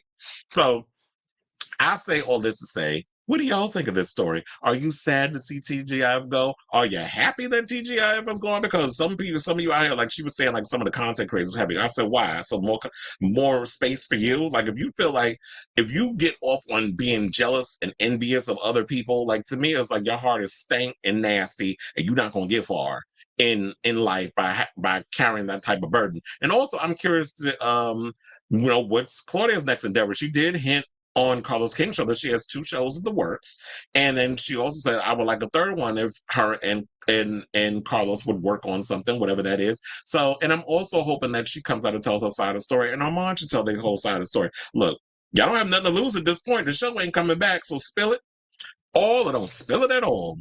So we can put this to bed. No more teasing, no more looting, no more using people to be your mouthpiece, whatever the case is. If y'all got something to say, fucking say it. Like everybody, we all invested. Y'all put us all in a group chat. We want to know the tea. So let me know what you guys think of this story down below. Okay, so we got a lot of comments. Oh, you know exactly who I was talking about. Hold on, let me get to it. It says Sean was there. Was where? Oh. And it says Sean is Al's friend going around. But yeah, that's exactly what I was about. That's why I said I don't know the name and nor do I give a fuck. But since you put it in the comments, that's who it was that was going around being his damn mouthpiece. Because apparently, with all that damn lip injection Al got, because you know them lips ain't fucking natural. Your lips was never that goddamn big, sir. These are natural. I ain't had to pay for these. These are my mama lips. That's where I got them from. So you with all that filler in your face, and now you growing out your hair, and then you got them injections in your lips, and the Botox, because I know you injecting shit in your face, sir. Allegedly. I believe, look, you got people out here being your mouthpiece, and I don't need nobody to windmill for me. I'll come on here and say what the fuck I want to say when I want to say it. And when somebody try to fight, like if I'm going through some shit, I'm gonna get on here and defend myself. I don't need nobody to defend me. And I did hear that there was a chance for them to get syndicated. And it's like when you finally hit that point where it's like the things are finally gonna come in, then you go and in the words of Funky, I need to fuck up the thing. I said Robert, the other Robert, because we have 2. I said, how you doing? I said TGI felt like it never left the C19 era and the hosts were always preoccupied with their other ventures. That's probably why, you know what, when they were saying that, that's why I think that also, going back to Karan's comment, when he said that Sean was over here windmilling for Al, because apparently Al can't apparently defend himself in those situations. He need other people to do it. See, you said he damn near 60 and can't keep it. Well, they also said that, oh, you ain't never heard Al get fired from a job. But who been checking on Al jobs like that? And then also Sean tried it because he said, oh, every job that Claudia had, she was fired. Said she got fired from working with Ricky Smiley. Because remember at one point, Gary with the T was on the show. And thank God they put him on here because I think Gary with the T, got half a brain too and was a mess over on there. Because I remember one time they brought him back and he irritated me to the point I was like, why y'all bring this heifer back? Because he was just saying dumb shit. But to me, it was just like, because he was saying about his friend that, oh, they didn't want Al promoting his side gigs and all the other stuff he was doing on the show. And to me, it's like, when I was doing Drinks and Drag, I was like, let people know when I was with Remy and Lindsay, I'm like, yeah, they got Birds with Feather Throw Shade together. We was on there and I was like, yeah, promote your show. Why not? I want people to go, and if you like all three of us, to go check out their stuff. It's no tea, no shade, no pink lemonade. I feel like there's room for everybody, there's room to grow. There's no jealous bone in my damn body. And that's why I can't fuck with a lot of these people in this industry, because a lot of y'all run around with that kind of baggage. And in the words of Lauryn Hill, how you gonna win when you ain't right within? He said, you was a mess, two sissies and a sis. That should have been the name of the damn show. And it said, oh, you think Armand was the one that effed up the bag? What do you think he did to mess it up? He said Claudia talked too damn much. I mean, if you talk about that video, if you talk about the video with when she was on Carlos K, I'm like, well, yeah, she had to talk too much. She the only one that's there. Or unless you talk about in general, not further ado. Oh, yeah, I do be saying that sometimes. I do agree that this show being filmed online and on a Zoom call every day lowered the quality of the show. Well, no, they're not. Armand and Al is in LA. Claudia's in Texas. So they weren't able to do the show together. And I feel like if they would have gotten to the point of the show being syndicated, and that was the thing with when Funky was there, all three of them lived in different places. Claudia lived in Texas, Funky lived in Miami, and Al lived in California. So it was three people in three different parts of the United States of America, and then they were just doing this panel show. They did at one point, if y'all remember, or I don't know, maybe y'all checked out and wasn't watching it as hard as I was. But at one point, I remember they did a week where they came out to Texas, where Claudia was, and they went in the Fox Soul studio and they were able to do a show that way. I liked it, the way they did that, but it was just like, there needed to be somebody there that could make sure there wasn't a lot of cross-talking. I mean, I know every now and again they still do that on The View, but for the most part, I think they were just so hyped up and excited that they were on, in a studio together, that they hadn't figured out how to work out the energy in the studio versus on a Zoom call. Because I remember when The View were forced to do online their show, which was terrible, when they had to do that when, the pandemic happened. Because they were so used to doing it in-house with each other on the panel, so they knew like when to jump in and have their conversations, whatever the case was. That was when Nutmeg was there. And they were able to figure out how to work that out. But when they had to go online and stuff, they couldn't figure out the chemistry, and it just looked like a hot-ass mess. Pride event. Who are you talking about? Armand or Al? You doing? You doing a Pride event? Wait, hold on, because I think that's what you sent me in when I got the alert on my watch. Oh, he said Armand Wiggins. You doing? Oh yeah, he did do a Black Pride event in New York, and I got the flyer. You say you doing? Oh, you say you doing it. So Armand Wiggins is hosting, and Sukiyama is performing. Shout out to all the people on Black Pride. Shit, hit me up. I host y'all events too. So yeah, there's that. Okay, so but yeah. So shout out to all y'all that was leaving comments. But if y'all got any more, definitely leave it down below. But let's move on, chat, and let's talk about another problematic person, and that's Diddy, who was out here with another damn lawsuit. So a former porn star has filed a lawsuit against Diddy, claiming that the music mogul threatened to blacklist her if she didn't have sex with guests at his many lavish parties. Now, in a lawsuit obtained by TMZ on Wednesday, Adria English claimed that she met the disgraced rapper in 2004 after her then-boyfriend auditioned for a Sean John modeling gig.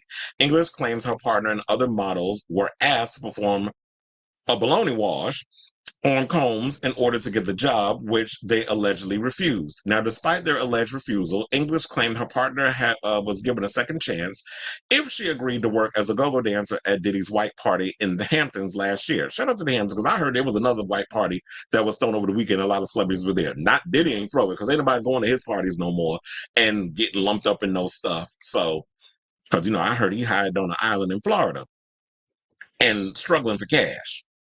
Allegedly. Now, English, who formerly worked as a adult filmmaker or content creator under the stage name Omunique, accepted the alleged offer.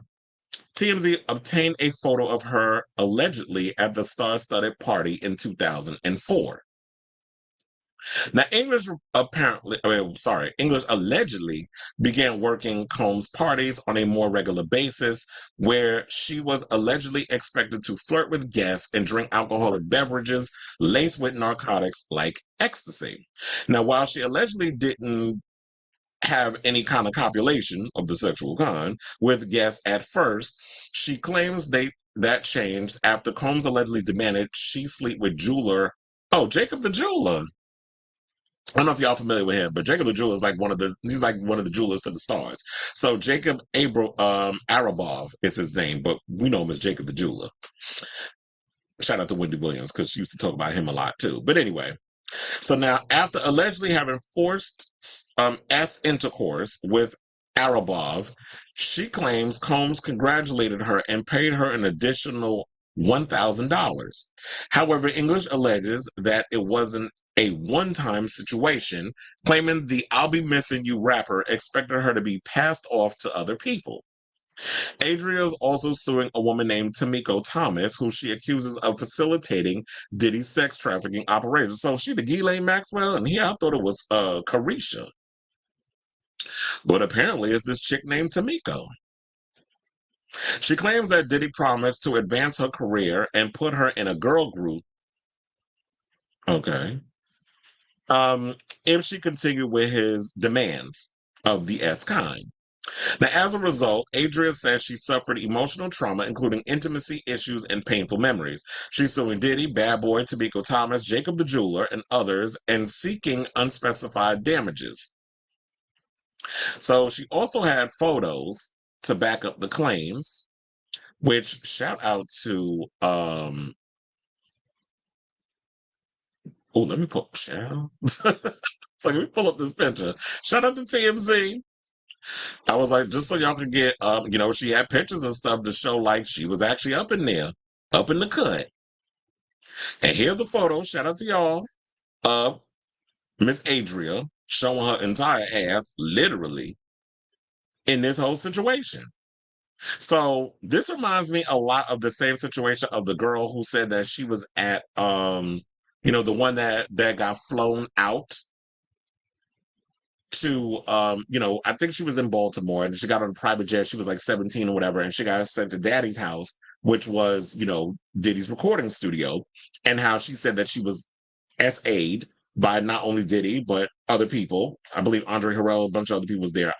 Maybe I shouldn't say other names because I can't remember off the top of my head who it was, but she said there was a multitude of people, and then she was groomed and put on this plane to come meet him, and then the SA situation happened. She had the pictures of showing her that she was actually there.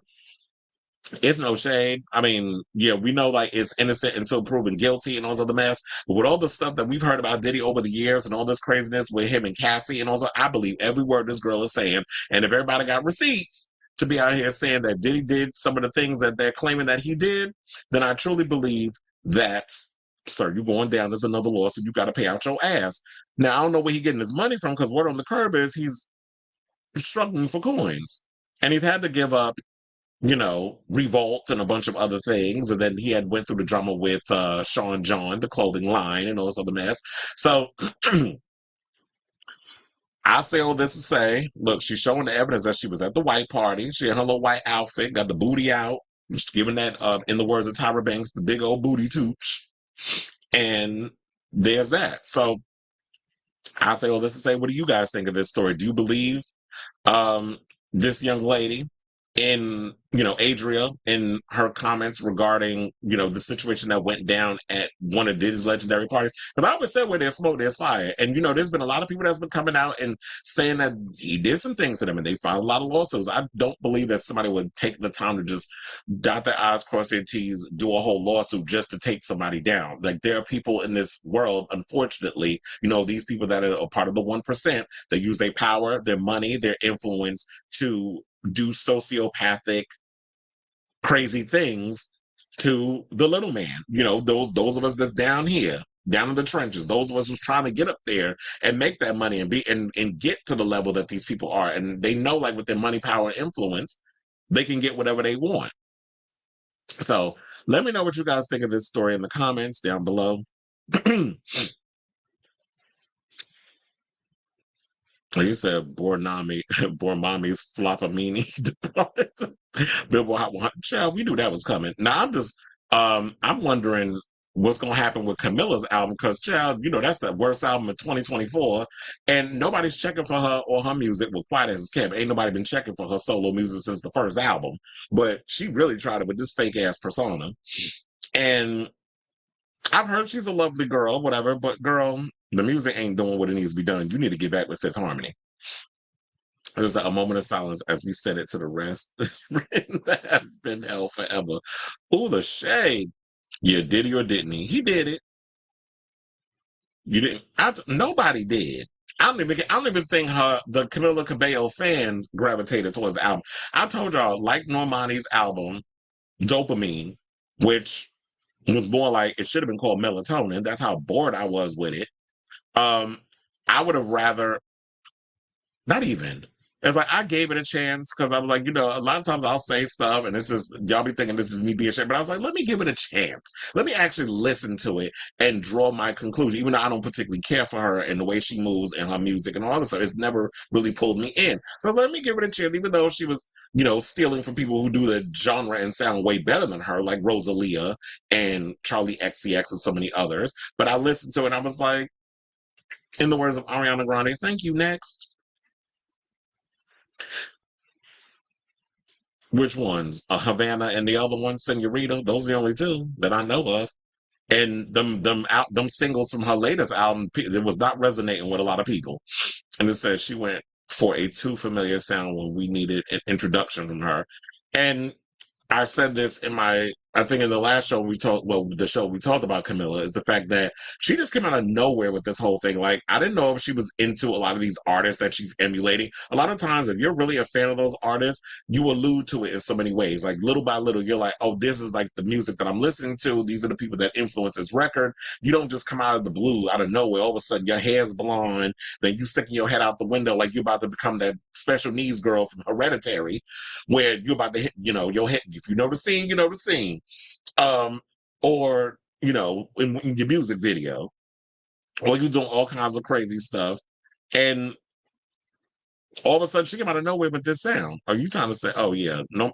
And that was, Normani I just felt like I talked about that too. I was just like, did anybody even know she was dropping that record when she said she was dropping? Like, it just came out of nowhere. Like, you didn't lead us up to the record coming out. And I felt like her team and the label dropped the ball on her music. So I think that's where that came from. And it's unfortunate. But if she gets the opportunity to come out with a new record, hopefully she goes independent. If the record label don't drop her, if she does go independent, try to grow your music and your audience like Tanashi. Like Tanashi, when she got dropped because the record label wouldn't let her do what she wanted to do, she started like slowly building up her thing, and look at her now. She's got, she's getting the success because she's put in the work, and it's been 10 years. So, well, it felt like it did because who was talking? Because I don't know anybody who was talking about. Like, who was really talking about Normani? It was like, what? Okay, well, I think the only time we was talking about her was the fact that we knew that the album was coming, or she would give release dates and it would never come, or there were songs that were popping in, but everybody was like, no, this ain't it. Like, there was that, but then it was like, it was a mess. Yeah, some people need to take, because not a lot of y'all have the ability to even know what sound you want to do, what type of music you want to do. You think you know everything. Or then there's some people who we've seen that know what they're doing in regards of, no, that's not what I want to do. I'm going to stick true to my core and what I do, even if it's not the most popular thing. What is what Charlie XCX did, and look where her career is today. Now everybody's copying off of her because she was smart to know, like, okay, this is what I want to do. This is my sound. This is my genre. This is what I want to do. Now everybody and their mama all of a sudden want to get in the hyperpop. It's like, girl, get off my line with that. But anyway, so now, speaking of people who could use a career overhaul, especially in their music, let's get to Jennifer, who apparently was spotted wearing her El Niño Pa Cuando. That's a line from her song, The Ring. amid, the Ben Affleck's separation rumors. So Hannaford is wearing her wedding ring again after temporarily taking it off to promote her J-Lo beauty line this week. Amid rumors that she and Ben are headed for divorce. Now, hold on a second while I show y'all this picture because they showed her out and about with her manager, Benny Medina, where she was out, wearing her ring. But there was also a story that came out, which I think she posted on her social media, like she was in a car with Emmy and she was kissing all over Emmy, and then there was a guy that was driving a car, and of course it started this rumor like, who is the mystery man that's in the car with her? I think, if I'm not mistaken, the person that was driving is this guy in this photo. I'm not necessarily sure. I may have to go back and look at the video again, but he looks similar to who Hannaford was in the car with, and it looked like he had a skirt on. So a lot of people was like, was that her man, or she got to do man work? No. Trust and believe. I did not believe that Hannaford already was trying to play hopscotch on some new peen. But this is right. Although I will give shout out to Tisa Tells, who I believe she was the one that was going around saying that, or I heard a story somewhere that she was in New York, and this is a shot of her in New York, where she was, I guess, trying to get back with A-Rod or something or another. I may have to go and look at that video, whatever. I was like, child, I know you're not trying to jump back to your ex after everything that transpired. Like, what are you doing if that turns out to be true? So according to TMZ, Hannaford wasn't just seen in her wedding ring in a J-Lo beauty promotional video, but while shopping for flowers in NYC ahead of the 4th of July. Although Affleck, who has been married for over 2 years, wasn't with her for either occasion, the wedding ring perhaps signaled that the couple have reconciled. And I did see some pictures of Ben is in LA. He was hanging out with his daughter, and I believe he spent the 4th of July with Jennifer Garner, which to me is giving a whole bunch of because, and I've always said this, once you have kids with someone, even if y'all no longer together, you're always going to be forever bound to that person that you have children with. So Ben's always going to be running over there with his kids. Ben is always going to be over there at Jennifer Garner's house because he got to see his children since they live with their mother. And so there's always going to be that situation there. So I don't want to necessarily say that this might be it, but if Hannaford thinks that Ben can't be over there at Jennifer Garner's house, I don't know what you thought. Because that's no different than if your kids, even though you moved on and Mark Anthony moved on, if the kids is going over to their father's house, his new wife has to understand, even though she just had his baby, that she has Marco, that's the baby's name, that she has to know, you and Jennifer are always going to be forever attached because y'all were married for 10 years. You have twins. They're a lot older, that sort of thing. So he's going to be forever bound. Well, many of his baby mamas, quiet as it's kept. So the move follows months of separation rumors, with Lopez and Affleck being seen in public individually, along with reports that Affleck moved into a new home. As TMZ previously reported, the couple are looking to sell their $60 billion Beverly Hills mansion. And we also talked about how they sold the artwork, that Ben wasn't happy with the plays, that he wanted to be closer to the kids, that's whatever. First of all, I heard that's a lie, because based off of where Jennifer Garner lives versus where the mansion is not even that far of a drive. So clearly there's been some situations going on for a while that I guess it's not forgivable, the relationship. So we know as Lopez dating history is extensive, the shade in that sentence, but it's a fact. With her previous partners being Diddy, Casper Smart, A-Rod, and others. Now, having been married 4 times, she poked fun at the romantic past in the musical film This Is Me Now. And we already know that Lopez and Affleck were broken up for 2 decades before they got back together, again. But I don't know.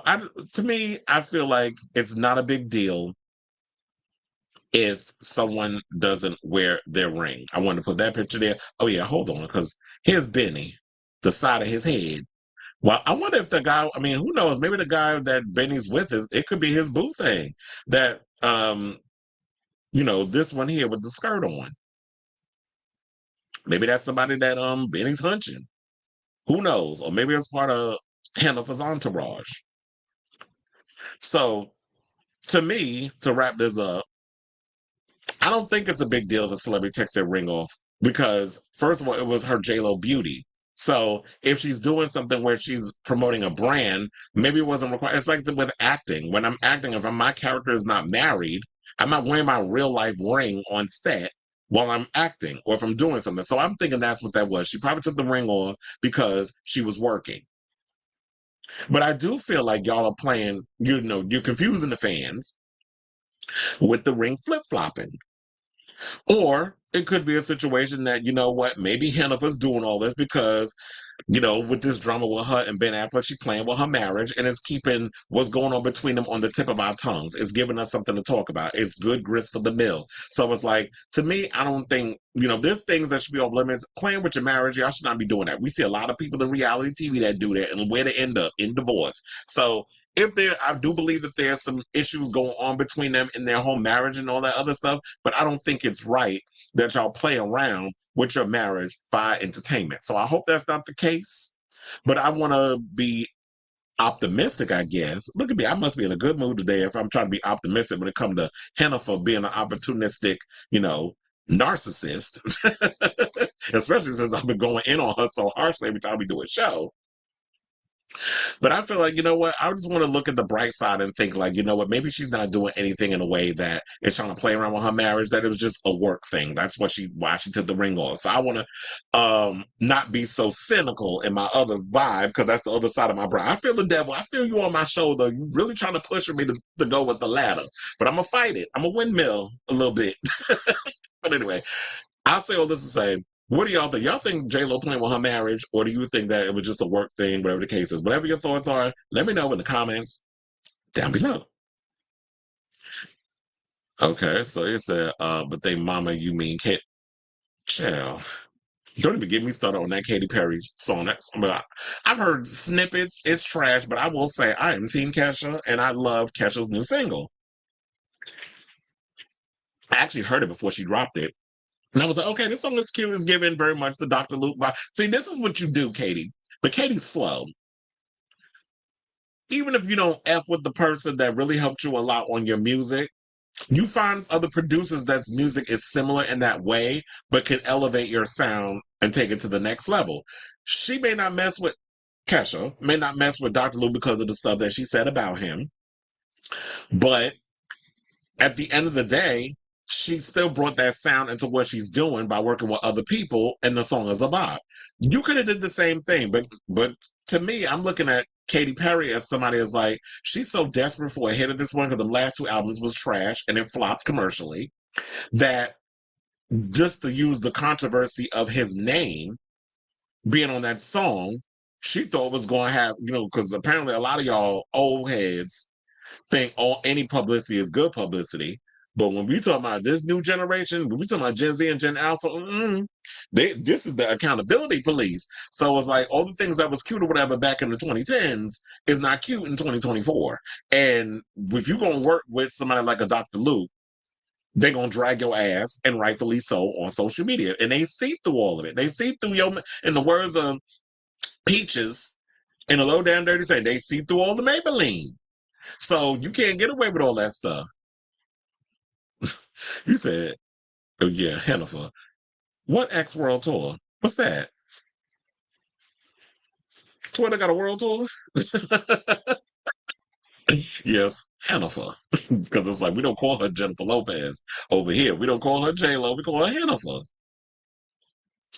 I do like to change up the people names.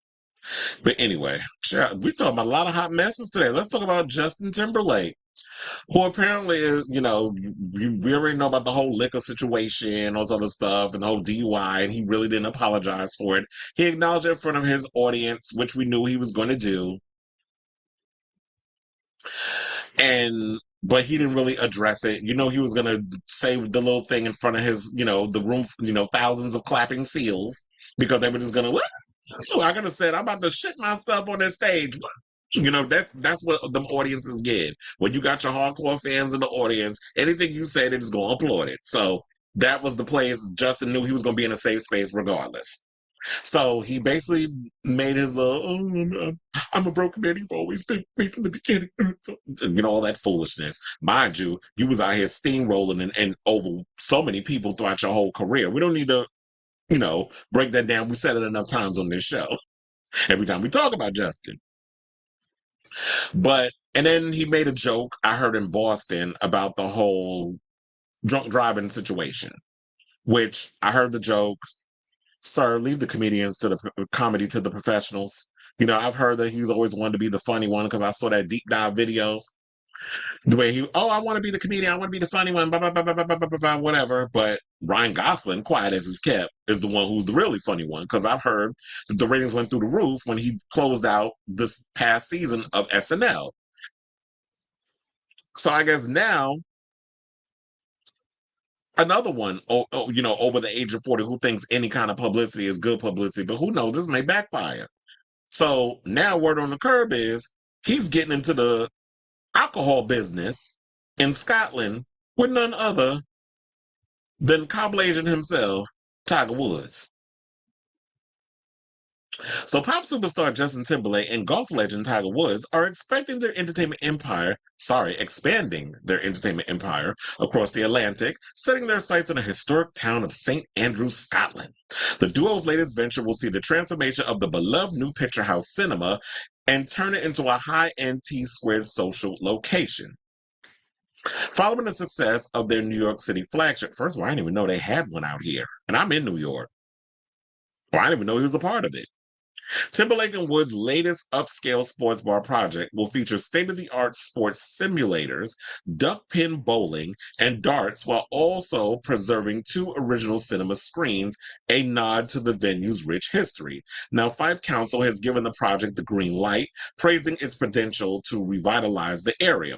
The renovation is expected to create 40 to 45 new jobs, providing a significant boost to the local economy. According to the documents, the plans will allow locals to experience a broader range of cinema, dining, and entertainment, and will be crucial in helping to secure a cinema offering going forward. Now, according to the project's terms of approval, work needs to commence within the next 3 years. Now, for Timberlake, the St. Andrews location holds a special significance. The Mirror singer is no stranger to the legendary Lynx, having competed in the Alfred Dunhill Lynx Championship in 2019. Is that golf? I don't play that boring ass sport. So I will say this.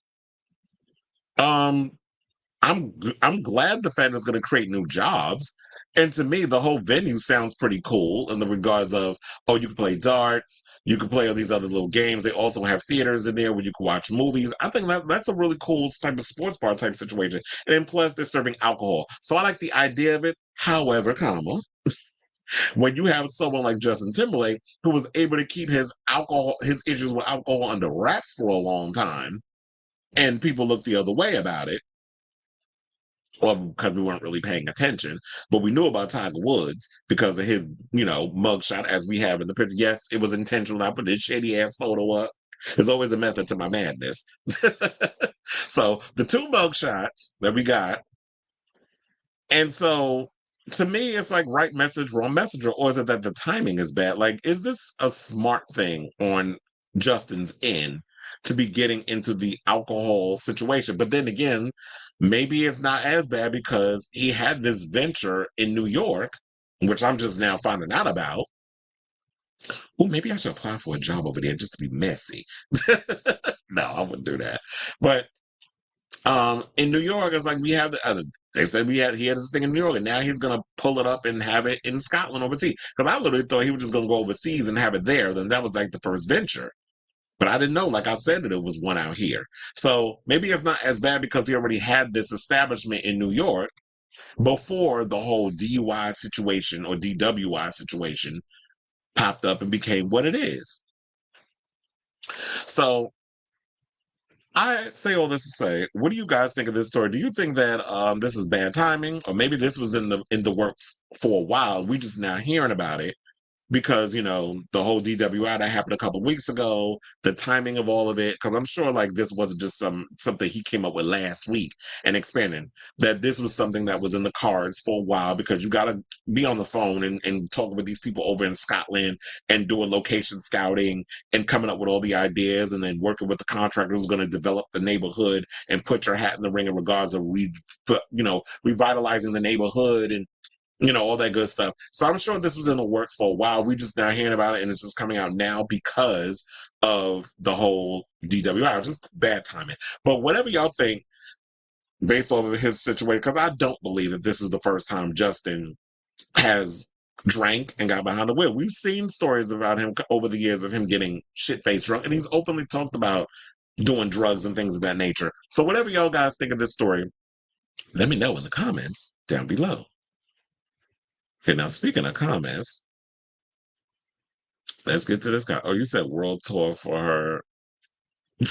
Oh, he's about EX as an X. I don't know, child. I was like, yeah, that would definitely went over my head. Oh yeah, because yeah, with the whole A-Rod thing. Yeah, I would not be surprised. Oh well, thank you, Amanda. Said my JoJo Siwa video. Yeah, child.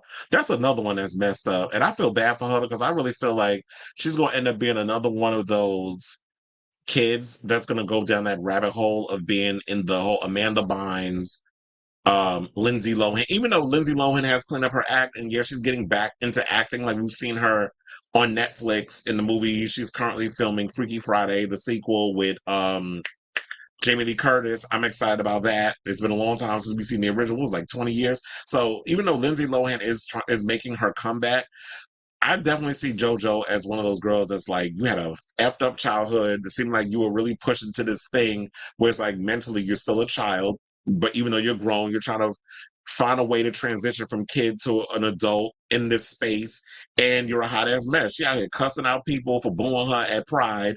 Then all of a sudden you on Drag Race, don't know none of the queens that you on there talking to. You don't know Ross Matthews or Carson Kressley.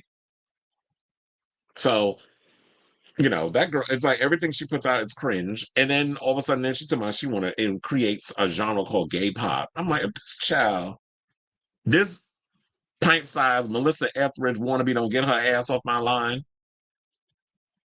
Because she definitely give me like one of those, I smoke 8 packs of Newports, or should I say Marlboro Lights. She give me those type of lesbian. Like, you sound like one of Marge Simpson's sisters. And like you smoke 8 packs of Marlboro Lights and drink, Coors Light or Budweiser, as I like to call piss water. That's the type of lesbian she give me. And then when she in the privacy of her own home with them other bulldaggers, she out here sagging her pants. Yeah, I could definitely see that if they bring back, if they bring back Celebrity Rehab, because you be seeing her, she be taking it to the head with the liquor. Or I could see her being on the next season of what is it? Of oh my God, what's the show that used to be on VH1 where they had like all the has-been D-listers that live in a house together? They got a new season coming out with Kim Zolciak and the white Jamaican, or the white Jafaican, I should say, Chet Hanks. They finally started teasing that damn season after they filmed that shit last year. Tamar was on the last season. I don't know why I'm thinking Celebrity Boot Camp, but it's not it. But, the Surreal Life, that's what it was. Now it came in my head. So that's why I felt she's going to be the next season of Surreal Life coming in 2025. That's what she gives. Okay. So anyway, let's move on. Let's talk about Beyoncé. Because the children are reading. You want to talk about reading? Let's talk about reading. So apparently Beyonce's got a new wax figure that was revealed at I think it's Musée Grivon in Paris, France.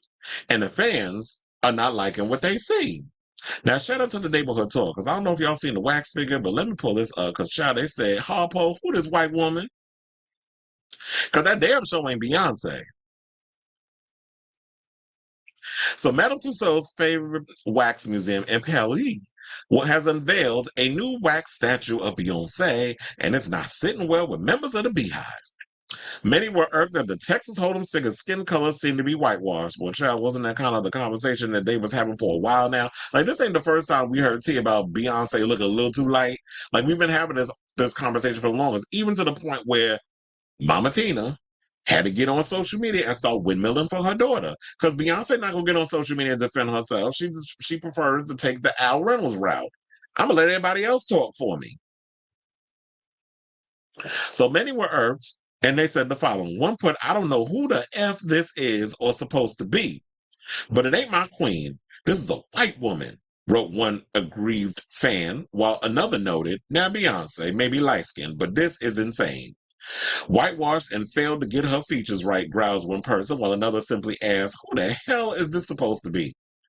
Now, a rep for Madame Tussauds did not immediately return their request for comment, because I got this story from page 6, by the way. Now, oddly, as we spoke about, as I alluded to, this is not the first time the museum has been bashed for its depiction of the 42-year-old Grammy winner. In 2017, a Beyoncé statue was criticized for its face and perhaps most disturbingly, its apparently too light-skinned tone, which even spawned the hashtag #TussaudsSoWhite. Now, Madame Tussauds New York, where the statue was displayed, addressed the hubbub in a statement to page 6 at the time, saying, at Madame Tussauds, our talented team of sculptors take every effort to ensure we accurately color match all of our wax figures to the celebrity being depicted. Lighting within the attraction combined with flash photography may distort and misrepresent the color of our wax figures, which is something our sculptors are unable to account for at the production stage. Unfortunately, the singer's skin tone has been the source of endless chatter throughout her career. Now, like I said before, Beyonce's mother, clapback trolls who accused her daughter of bleaching, her skin. They was like, oh, she out here bleaching her skin or some other stuff, or she trying to pass herself up as a white woman. And, with the whole Renaissance Act 2, especially, Cowboy Carter, she had the platinum blonde hair, and people would say, oh, now she's trying to be a white woman. And Mama Knowles said, Beyonce is a brown-skinned girl, sometimes more or less light. A brown-skinned girl is more than a skin color. It's a culture, a pride, and a strength.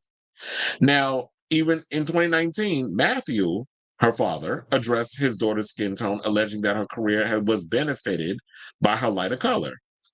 Well, I could have told you that. It's like, yeah, even when you're a person of color, a lot of us who are of the lighter shade of pale. I was thinking of the Annie Lennox song, which it was a remake actually. Brighter Shade of Pale. But anyway, so a lot of times if you're light skinned or whatever the case is, yes, we do get a lot more opportunities versus people who are of a darker hue because we're, I guess, an easier pill to swallow. But I'm going to still say what the hell I want to say. I'm going to still windmill for the POCs or the black community, black and brown folks. I'm always windmill for, the community. Even so, sometimes I don't feel like it's reciprocated or whatever the case is. However, I will say that, you know what? There's nothing wrong with going Harvard. But yes, I will point out that, yeah, there is that disparity that's there. And it's unfortunate. And we should all be on equal footing and that sort of thing. So I totally get where people are coming from this. David, if you're still in here because you are a photographer and you do take lots of pictures of a lot of famous people, do you actually agree with the things that they're saying? That because I've never met Beyonce in person, I don't know how she looks. I know how she looked from what I see, but I don't know if there's bleaching or whatever the case is. So a lot of times I do think like when you take pictures of people, they can get a bit washed out or look lighter than usual, that sort of thing. So it depends. It could be like when you're on a carpet and the lights, the way they set up the lights on this stuff. I'm not a professional photographer, so I don't necessarily know if that's the thing that happens. But I have looked at pictures of Beyonce over the years, and she's always given light skin. And she does, I believe, at times, tan her skin.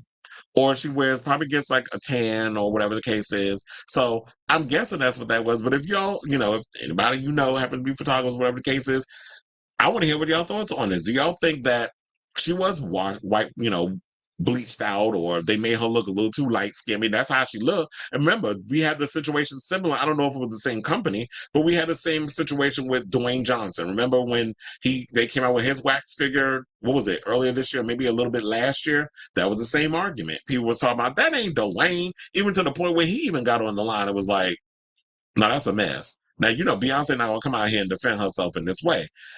Her mother will do it, or other people, or maybe Solange sometimes, where she come out that elevator and, every now and again and she'll pop off on people. So I say, now I love the Asian Beyonce, the Beyonce and Mandarin.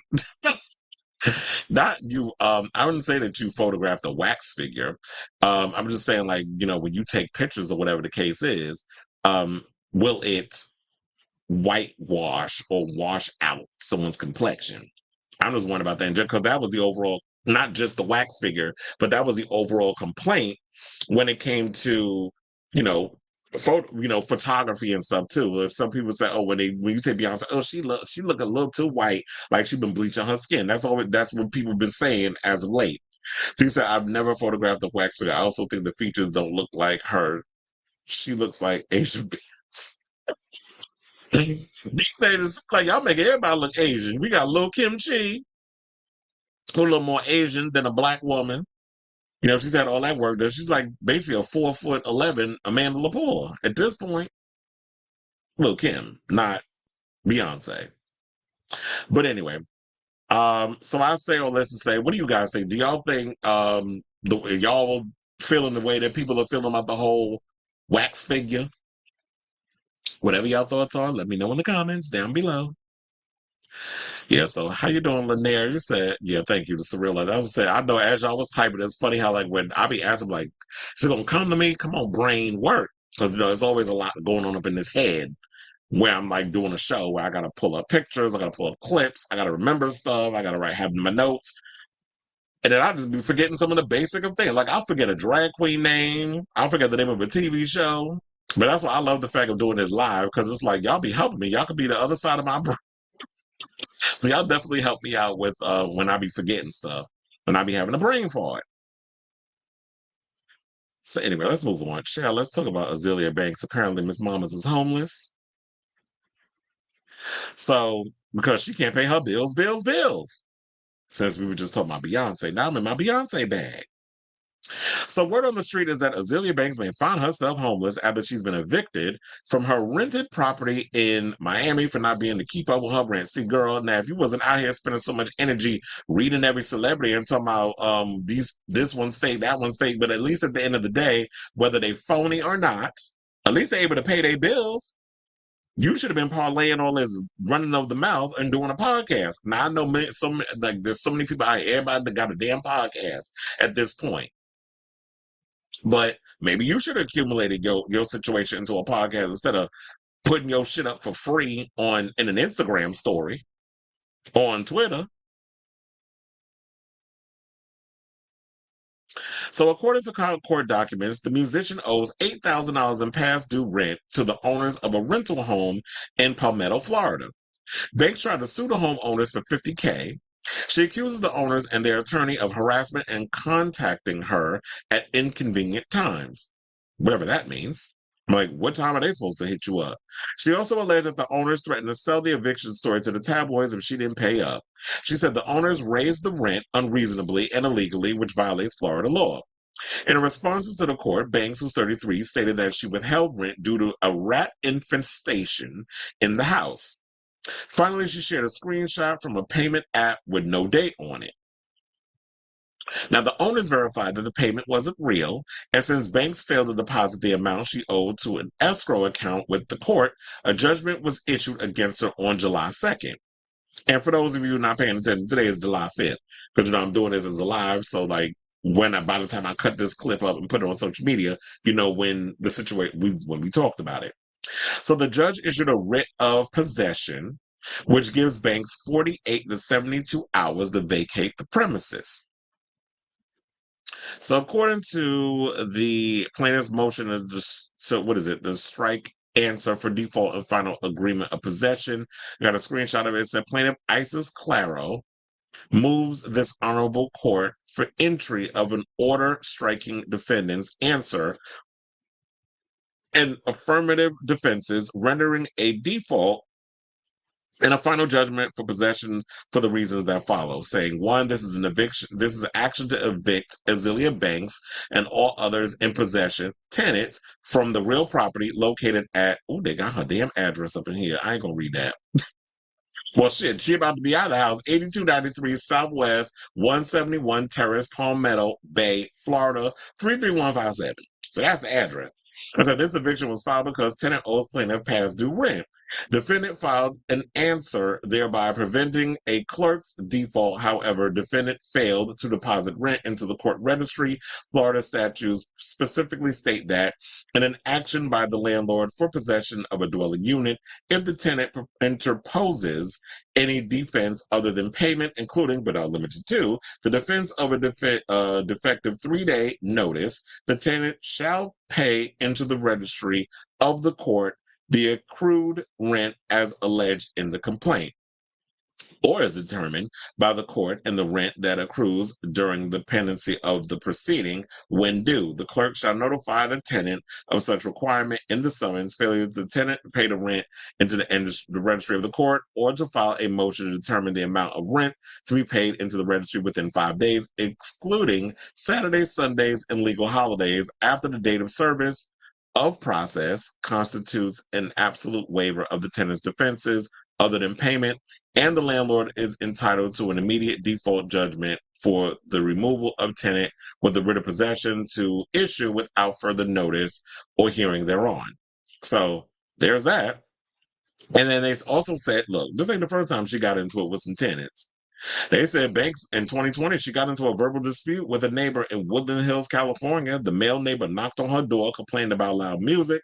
An argument broke out, and then the neighbor allegedly pulled out a semi-automatic handgun and threatened to unalive Banks. Now, according to backgrid.com, Banks was extremely scared and posted a rant crying and pleading with fans on social media to come to her home to protect her before the police arrived. She posted her home address on the social media app, begging fans in the area to hurry to her house. Now, LAPD officers arrived and restored order. No arrests were made, and after the LAPD left, Banks invited the child. She is a hot ass mess. So, here goes. This is the plaintiff's motion, in case y'all didn't see it. So, this is crazy that all of this is going on. Like I said before, Azealia, if you spent a little more time trying to get gigs and not out here, sabotaging your career and effing up your bag and going in on everybody and anybody in the music industry and throwing shade. Like, I understand if people did you dirty and it's warranted, but every time it seems like somebody comes out with something, you always got something to say on social media. And instead of trying to accumulate that and turn it into dollars, now you out here broke and you can't afford to pay your rent up in Florida. So I'll say all this to say, what do y'all think of this story? Y'all feel bad for Azealia out here not being able to pay her rent and being able to pay her bills? Let me know in the comments down below. Now let's go from one problematic person to another, and let's talk about Ellen, who apparently is struggling with this comedy tour. So, slight hiccup for Ellen DeGeneres as she's canceled several of her stand-up appearances shortly after kickstarting her multi-city tour. The former host of the Ellen DeGeneres Show has canceled several performances of her latest stand-up tour, Ellen's Last Stand, in Dallas, San Francisco, Seattle, and Chicago. And according to the Ticketmaster website, they said that those are the shows that she's canceled. So hold on so y'all can actually see the stand-up at the dates. So no reason for the cancellations were given, but a message from the company said, unfortunately, the event organizer has had to cancel your event. Refunds will be issued in 14 to 21 days, ticket holders were told. Tickets on the other dates of the tour remain on sale. EW reached out to a rep for DeGeneres and Live Nation Entertainment for comments. DeGeneres embarked on her tour, her first since not alleged, but allegations of toxic workplace in her show, the Ellen DeGeneres talk show, because everybody thought she was like the queen of nice, and then kind of found out there was a lot of toxicity going on behind the scenes, and how she was being aloof and said, well, I didn't really know all this stuff was going on. Mind you, your name was on the marquee, so, the buck starts and stops with Ellen. This is what a lot of people believe, and that you should have been aware of what was going on your own show. So it says in both LA and Santa Rosa, California, she reportedly made jokes about the situation as she had teased that she would. According to People, she said in the April show in LA that she had been kicked out of the show business for being mean. SF Gate reported this week that she said in Santa Rosa, I am many things, but I am not mean. Accusations against DeGeneres surfaced on social media in March of 2020. Others added their voices against the star and the show's producer in the following months via 2 BuzzFeed news stories in which people said that they were told inappropriate things and fired after taking sick time or bereavement, among other complaints. The allegations were particularly damaging to a celebrity whose persona was based on the idea that she was kind of funny and who danced daily throughout her audience. These Friends of Mine star apologized more than once, saying that the show had grown exponentially and then she hadn't been able to stay on top of everything. Staffing changes were made, but the show, which began in 2003, wrapped up in 2022. Now, they said that she is scheduled to perform 3 days from now on Tuesday. Or 4 days from that. Well, it's the 4th. It's the 5th. Well, yeah, today's the 5th. They said July 8th is when she's going to perform in Denver. So it actually is 3 days from now. But I think the problem with Ellen has been the fact that, you know what, people expected, she had this reputation on the show that she was the queen of the night. Everybody thought, oh, she's a girl that tells these little silly jokes and she does these little pranks on her audience and she does a little silly dance, which started out as a little thing, but then it just became this thing she had to do all the time. And that was that. And since then, it's like, once all this other stuff coming out, it's like she canceled herself out. But no shade, I never really found Ellen to be funny, and maybe that's what it is. Maybe the fact of the matter is that, you know, people haven't been able to see clips and stuff online, because I do believe that there has not been recordings allowed of her stand-up show, and people don't know what they're necessarily going to get. And in this economy now, a lot of people, not just Ellen, musicians also, are struggling to sell tickets in a lot of places, and people aren't really going out here spending a lot of money. I have no idea how much her tickets are for this show. So people in this economy aren't willing to take a risk on a show that it's like, oh yeah, I'm gonna spend all the money, but what if the jokes don't land? What if the jokes aren't funny? And then we saw, like, I think Rolling Stone did a whole expose of them going to the show and giving us a play-by-play of some of the jokes she told and a bunch of other stuff. And how, I guess, Ellen was coming off, I guess, getting her Jerry Seinfeld bag and doing this whole, like, whiny, woe is me type of situation. So maybe at this point, it's like people aren't really feeling her like that. Or maybe what it is they're waiting for the Netflix special, because I do believe, if I'm not mistaken, she is doing a Netflix special. So maybe that's what it is. Maybe they're just waiting for the Netflix special to come out. Kind of like when it comes to movies, when y'all start to tell people that, oh, well, July 1st, we're going to drop your movie. Or maybe we'll say June 30th, your movie comes out, and then at the end of July, we're going to release the movie on demand or on VOD, whatever, so you can rent or buy it. Why do I need to go see it? I'll just wait for your stand-up special to come on Netflix. I pay one fee with a bunch of people on my Netflix channel, and I can just wait to see it there. I don't got to spend a whole lot. It's $20. Because that's how Netflix, how much, depending on your provider or depending on which tier you have, you're paying $20. So I'll just wait. So I'm thinking that's what that is. Or maybe the fact of the matter is people just over Ellen. I ain't think about her until, these stories started coming up. I mean, she was a pioneer in her time when she came out of the closet. She did her talk show, the sitcom, and then she got blacklisted for a couple of years, and then she made the comeback with the talk show, and that was great. But that was a show that overstayed its welcome, and I'm thinking it happened because they kept backing up the Brinks trouble and wanted to keep her around. That's what these networks do. And the money was too damn good, so she kept coming back and coming back and coming back. But like I said, there has to be a point in time where it's like you got to know when it's time to wrap it up and move on. And when you overstay your welcome, if you're not happy, that energy is going to seep into the workplace. Knowing full in your heart of hearts, you don't want to be there. But because the money is you don't necessarily know when that's ever, because that's the business. You don't ever know when you're going to get an opportunity to make that kind of money again. You just keep, trucking along, and you just go through the motions of just being there. I'm going to keep performing, because I know at the end of the day, I'm getting paid $10 million to be here a year. So I'm going to just stick it out and just so that money can go into my account, because I got a lot of people I got to support. I got to support Portia and all the people that's putting, fixing up the house, the housekeepers, whatever the case is, and all the other people that I have on my staff. As in, if she got an assistant, the agent, when you have to give them the percentage of what you're doing. So I say all this to say, what do y'all think of this? Do y'all even care that she's canceled the dates, or are you someone who actually wanted to go see the tour? Or it's like I said, y'all don't care. Let me know in the comments down below. So if we're being honest, none of the daytime shows after Ellen have found their footing like hers. Kelly Clarkson. You're absolutely right. A lot of these shows really haven't been hitting. And I think the problem is these people are not interesting. You got Sherry Shepherd, who just looked like she just be up there, just giving her tap dancing shoes, because that's what she get when she up there performing.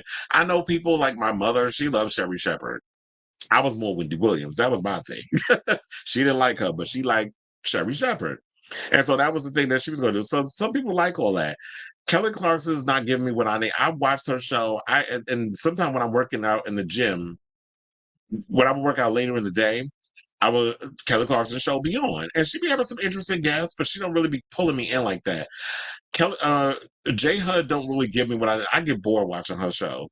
And so it's like, yeah, these new generation of talk show hosts, y'all are not interested. I would have been like, y'all need to look at just the way they be looking at these musicians and stuff online, or these actors, filmmakers, whatever. A lot of them are looking into the internet, YouTube space, pulling in the next generation of talent. Y'all got to do the same thing when it comes to these not political pundits, when you got to deal with these personalities, the people that do the celebrity news and gossip and stuff. If y'all want real entertainment, if you want to bring those, you got to look there to bring these people in and give them the opportunity, because these celebrities, these J Huds, these Kelly Clarksons, yeah, they may have the gift of gab, but if your show is not interesting, nobody cares. And they just keep them on because it's like, we just need that revenue or whatever. And it can't always be about the ad revenue. Sometimes it's like, how y'all can get people to watch the show. It should always be about the ads. And no shade, but a lot of these people in daytime and late night are boring. Emma Roberts is blaming the internet for bad. Was she even in that? Was Emma Roberts and first of all, Madam Web was terrible. It had nothing to do with incel boys. Now, don't get me wrong. I do go in and let have on the incels when need be. But if your movie is shit, sometimes I got to accept the movies is trash. Don't be up in here. Like, it's easy to sit and wave your finger at a bunch of fanboys getting pissed off.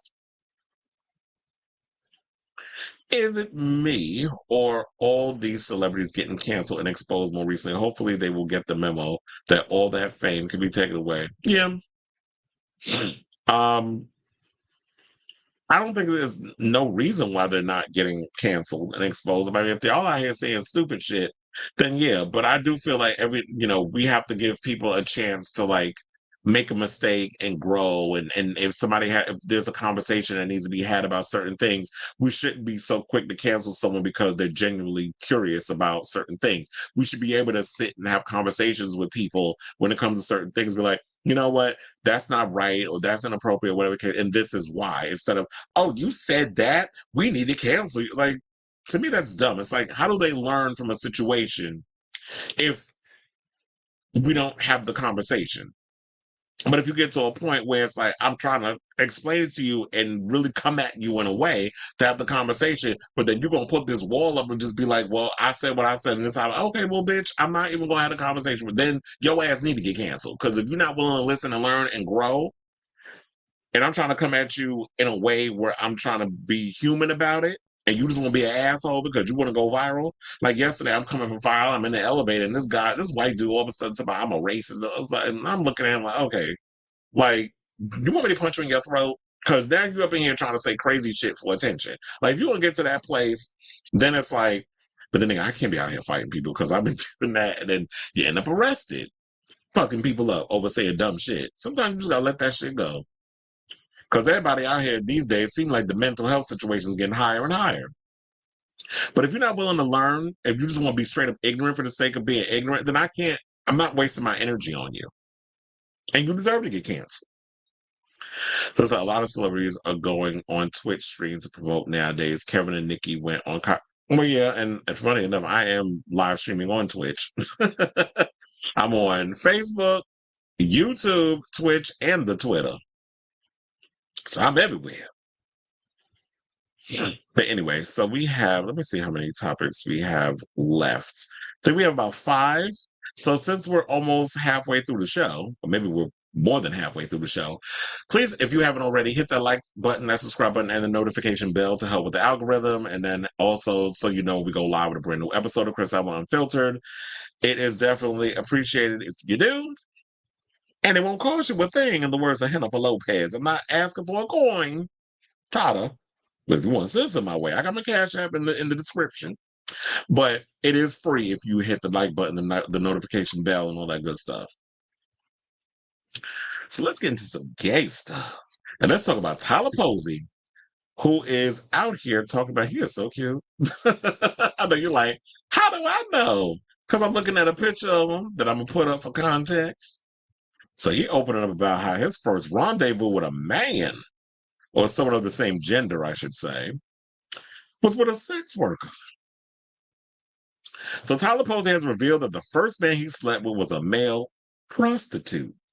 Now, Posey appears to be becoming more open about his sexuality. The Teen Wolf and OnlyFans star first came out as a joke on Snapchat in 2016. You know, I always say truth is said in jokes. But when he came out on Snapchat in 2016, making a joke about the whole sexuality thing, basically that didn't go down particularly well with fans. Then he revealed in 2020 that he'd hooked up with other guys and had done it at sex parties, but hadn't ever had sex with them, clarifying candidly that they'd only given each other baloney washes. So then he hit back at gay baiting allegations the following year, saying that he was sexually fluid, and even though he was then in a relationship with a woman, he basically said he'd been with everybody under the sun. So now cut to years later, we're in 2024, and it looks like that he's being a little more open about his sexuality. So speaking of surreal life, because we had mentioned that, apparently Tyler Posey is on the upcoming season with Kim Zolciak. So they said in the trailer, which is called Surreal Life Villa, a Secret, because I believe they filmed it overseas. He's not heavily featured in the trailer, but they said can hear him drop the bomb near the end as the group sit around the table. He said, the first man I was with was a male prostitute. Now, it's unclear whether Posey then expands further on the escapade because the trailer cuts away to something else. Well, when it comes to trailers, they got to sensationalize things to get y'all to watch. So The Surreal Life, as y'all know, is a reboot of the series that ran from 2003 to 2006, as well as a brief revival in 2022. And the 2022 one was when they had Dennis Rodman, Tamar Braxton, Frankie Muniz, Malcolm in the Middle. All of them was on that season. So they basically bring together a bunch of has-beens, and they live together in a house, and they compete in challenges for a number of weeks. So this upcoming season that we have has Macy Gray, Allie Brooke from Fifth Harmony, OT Genesis, Kim Zolciak, Johnny Weir, Chet Hanks, and Josie Canseco, who used to be married to Jose. I think, did Jose pass away? I believe he did. And Tyler Posey's on the show. Now, the upcoming season of The Surreal Life will premiere on MTV July 23rd, if y'all care. Now, I will say this. I will definitely be watching because I'm curious. Like, this cast of people is relatively interesting. Kim Zolciak is messy, so she definitely gonna bring it. Chet Hanks think he Jamaican, or he think he black. So, him being a mess on a damn show, because I think he said he snorted a whole bunch of booger sugar. Like, I guess he must have pulled the Tony Montana, at the end of Scarface, where he had that mountain of booger sugar on the desk, that they were like, they had to tell him to chill. Because I remember hearing that, and then how him and Kim are flirting in the bed, or with each other in the house. But we heard that was coming out even long before, while they were filming it. I had heard that tea. I believe they shot it in Colombia, if I'm not mistaken. And Tyler Posey, hopefully he'll be more open in regards of his sexual orientation. And look, I liked Tyler Posey back in the day when he played Jennifer Lopez's son in Made in Manhattan. It's a cute little thing. And then I was like, he's adorable. And, I like the chemistry between him and Jennifer. Then he got older, and then they were, the whole homoeroticism with him being on Teen Wolf. And then years later, then we started hearing about, you know, him with the whole thing. And I think that's always been the thing that rubs a lot of people in our community the wrong way, because we don't like y'all with the whole queer baiting. Or y'all like to just use our community as a way to gain attention, all this other stuff. So I really hope that with him being on this show, because we get it, TV, to get people drawn in, y'all like to sensationalize and you like to drop little things to get us curious into watching the show. But I really hope that Tyler is, when he's on this show and we watch him on there, that he's really being open and honest and giving nuance to really letting people into his personal life, and you're not out here, as people have said, queer baiting. Oh, now we see him. I don't know who them people are. Is that his parents? But yeah, he's a cutie. And hopefully he's living his best life and all that good stuff. But I say all this to say, what do y'all think about this story? Y'all excited for the upcoming season of Surreal Life? You don't care about these old Z-list has-beens. Or, you know, in the case of Tyler Posey, you know, if hopefully this is his truth and he's being honest, and we need more people in the community that could be open and honest about who they are. I see his little OnlyFans. It's cute or whatever. You know, I've seen little videos that have leaked online. I never paid for it. But anyway, let me know in the comments down below.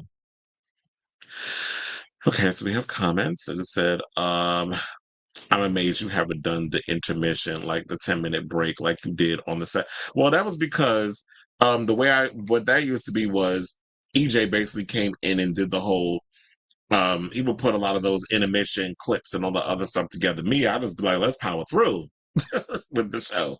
But yeah, he used to pull like little clips and stitch them all together with the videos and stuff. Nuh-uh, so I'm gonna make you some baloney wash stickers. I do have Chris Avalon stickers. I need to find them because there was some. But yeah, I definitely need to monetize the baloney wash stickers and put them up, like, because I'm at a point now. The channel is growing. I do need to start creating merch. So we're gonna have ourselves, because you know, baloney wash, and I need a T-shirt, preferably a crop top, with the word baloney wash on it. I'm annoyed. I need that on there. Maybe I need to put, I'm just here to give my opinion and carry any on the shirt too, because these are all the lyrics from the show. Well, from the theme song. You know, I had to create something campy to give my personality and things. So I definitely need to put all that up in there and then start selling them. So yeah, I definitely need some. Maybe I need more Chris Avalon stickers, and I need some baloney wash stickers, and then put them out there so people can start buying it, and I can start making some coin, because I definitely need start selling merch. That has been in the works for a while, but I need to get serious with the whole merch thing. But you said my friend wants to register and get the patent and copyright homosexual. Wait, should I start? I probably should do it homosexual or bisexual. Maybe I need to start copywriting that, or do that. You get the register stuff. I'll have to talk more about that later on behind the scenes. But anyway, let's move on. And speaking of how you doing, let's talk about Jonathan Groff, because some tea came out about him. Now, shout out to Queer Tea for this story. So they're asking the question, is it cool to kiss and tell, especially if you're just a regular person who's encountered a celebrity? You know, be it you made out with them or you punched them.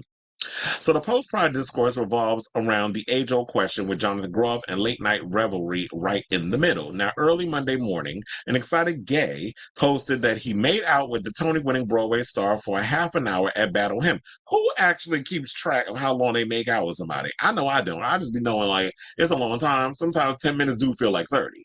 But I don't know if it was actually 30, but, you know, the gays like to exaggerate. So for people who do not know what Battle Hymn is, it's a monthly circuit party that we have out in New York City. I believe in Hell's Kitchen. Now, considering the post came at 5:23 in the morning, it's fair to assume the party goer was still riding high, whatever your drug of choice is, but riding high, from allegedly swapping tongues with gay acting greatness. Saying, I made out with Jonathan Groff for like 30 minutes at Battle Hymn, LMAO. That's what he posted. But here's the thing. Not everybody thought the sensual antidote was a laughing matter. So as Monday progressed, the serotonin depleted gays across the country woke up to begin their recoveries from Pride Month. Responses of indignation poured in. Many questioned why the poster decided to share their apparent experience. What happened to cherishing private moments? One asked. Tacky, another person added. Now, Groff, who made his tear up, I think you meant who made us tear up with his acceptance speech. Here's the thing. I'm not going to hold you, but I actually did start crying when Jonathan won his Tony. I told you I watched the Tony Awards. I was a little late, but because I had Paramount Plus, I did have it set. So I watched it maybe like 5 days later after it aired. And I have to admit, I did choke up a little bit watching his speech. It was awesome when he got up there and he started crying and he went on this whole rambling situation and all other stuff. And shout out to Anthony Ramos because he got up there with a blazer on and no shirt. I was like, ooh, he looking like a snack. I want to jump on that sexy Puerto Rican man. That's what's her name, Bestie, Mark Anthony.